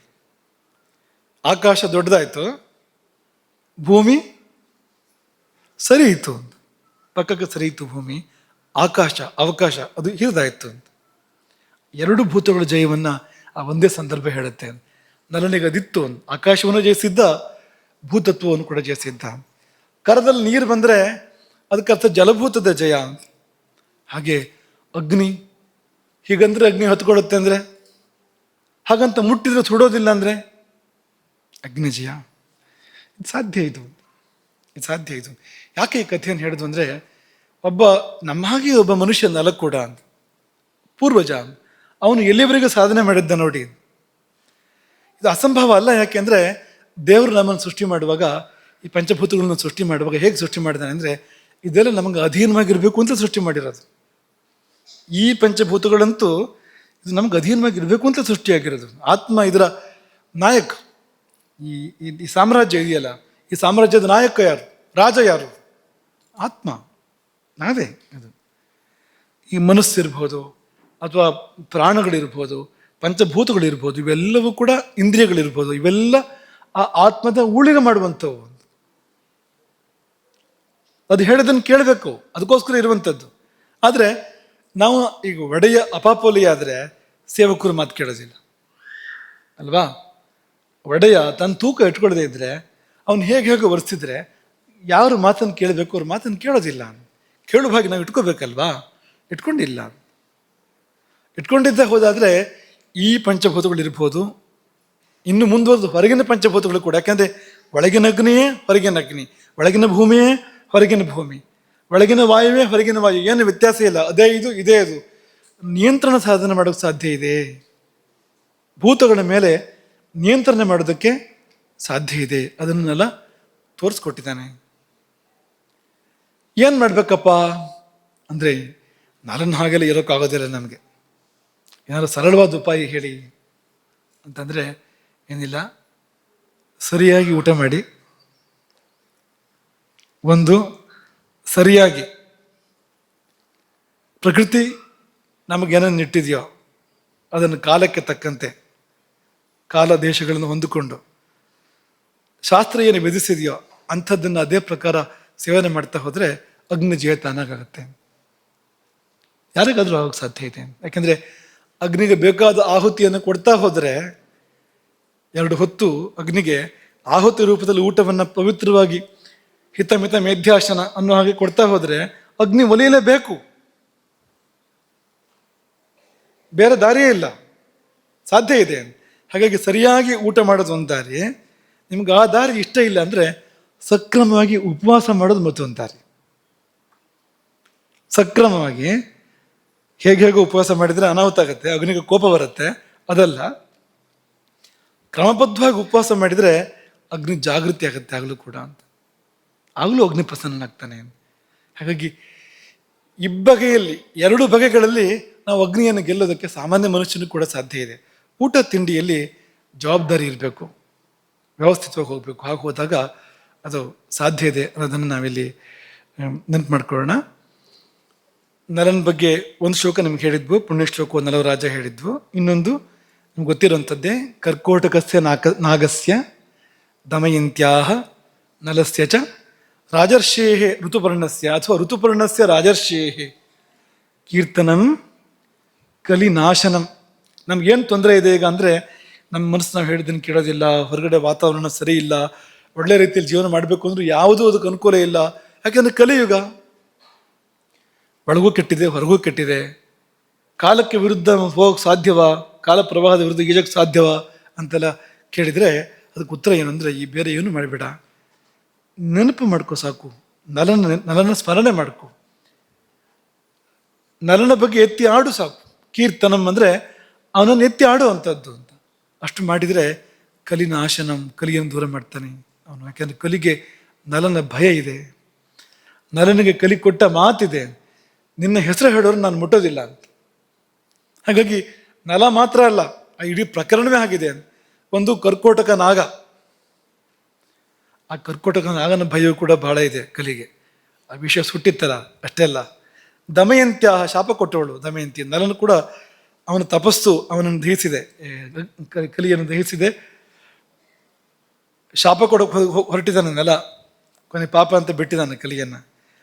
ರಾಜರ್ಷಿ ಋತುಪರ್ಣ ಸೂರ್ಯವಂಶದವನು ಅವನು ಕೂಡ. ಇವಿಷ್ಟು ಜನರ ಸ್ಮರಣೆ ಮಾಡಿದರೆ ಅವರಿಗೆ ಕಲಿಯ ಭಯ ಇಲ್ಲ. ಇದೇ ನಲನೇ ಪಾಕದರ್ಪಣ ಎನ್ನುವ ಕೃತಿಯನ್ನು ರಚನೆ ಮಾಡಿದ ನನ್ನ ಮಾತಿದೆ, ಅವನ ಹೆಸರಲ್ಲಿ ಪಾಕದರ್ಪಣ ಇದೆ. ಕೊನೆ ಮಾತು, ಈ ಅಡುಗೆ ಮಾಡಬೇಕು ಅಂದರೂ ಕೂಡ ಅಗ್ನಿ ಒಲುಮೆ ಬೇಕು. ಜಾತಕದಲ್ಲಿ ಕುಜ ಅನುಕೂಲ ಬೇಕು. ಈಗ ಅಡುಗೆ ಚೆನ್ನಾಗಿ ಒಲಿಬೇಕು ಅಂದರೆ ಯಾರಿಗಾದರೂ ಕುಜ ಅನುಕೂಲ ಬೇಕು ಜಾತಕದಲ್ಲಿ. ಯಾಕೆಂದರೆ ಮಹಾನಸ ಕಾರಕ ಯಾರು? ಮಹಾನಸ ಅಂದ್ರೆ ಅಡುಗೆ ಮನೆ ಕಾರಕ ಯಾರು ಅಂದರೆ ಕುಜನೇ ಕಾರಕ ಅದಕ್ಕೆ ಅಂತ. ಹಾಗಾಗಿ ಕುಜನ ಅನುಕೂಲ ಇಲ್ಲದೆ ಅವನು ಒಳ್ಳೆ ಅಡುಗೆ ಮಾಡೋದಿಲ್ಲ, ಪುರುಷರಾಗಲಿ ಸ್ತ್ರೀಯರಾಗಲಿ. ಇದು ಬೇಕಾಗತ್ತೆ. ಅದೇನು ಹೇಳುತ್ತೆ ಅಂದರೆ ಕುಜ ಅಗ್ನಿಕಾರಕ, ಅವನೇ ಮಾನಸಕಾರಕ. ಕುಜನ ಅನುಕೂಲ ಇದ್ದರೆ ಅಡುಗೆ ಚೆನ್ನಾಗಿ ಆಗತ್ತೆ ಅಂದರೆ ಅಗ್ನಿ ಒಲುಮೆ ಬೇಕು ಅನ್ನೋದನ್ನು ತೋರಿಸೋದು, ಬೇರೆ ಏನೋ ಇಲ್ಲ. ಅಗ್ನಿ ಒಲುಮೆ ಬೇಕು. ಹಾಗಾಗಿ ನಲ ಅಪ್ರತಿಮ ಪಾಕಶಾಸ್ತ್ರಜ್ಞ ಅಂದರೆ ಕಾರಣ ಅಗ್ನಿ ಒಲುಮೆ. ಅದು ಯಾವುದೋ ಅಗ್ನಿ ಅಂತ ಅನ್ಕೋಬೇಡಿ, ಅಂತರಗ್ನಿ, ವೈಶ್ವಾನರಾಗ್ನಿ. ಪಾಕಕ್ಕೆ ಸಂಬಂಧಪಟ್ಟಿರ್ತಕ್ಕಂಥ ಅಗ್ನಿ ಯಾವುದು ಅಂದರೆ ವೈಶ್ವಾನರಾಗ್ನಿಯೇ ಹೌದು, ಬೇರೆ ಏನೂ ಅಲ್ಲ ಅಂತ. ಹಾಗಾಗಿ ಆ ಅಗ್ನಿಯ ಒಲುಮೆ ಅದೇ ಅವನ ಆ ಒಂಚೂರು ಬೆಂಕಿ ಜಾಸ್ತಿ ಆದರೂ ಹದಕ್ಕೆ ತಪ್ಪೋಗುತ್ತೆ. ಅಡುಗೆ ಮಾಡುವಾಗ ಆ ಹದ ಬೆಂಕಿ ಇದೆಯಲ್ಲ ಅದೇ ಅಡುಗೆ ಅಂದರೆ ಅಂತ. ಒಂದು ಸ್ವಲ್ಪ ಆ ಬೆಂಕಿ ಜಾಸ್ತಿ ಆದರೆ ಆ ರುಚಿ ಬರೋದಿಲ್ಲ, ಸ್ವಲ್ಪ ಕಡಿಮೆ ಆದರೂ ಕೂಡ ಆ ರುಚಿ ಬರೋದಿಲ್ಲ.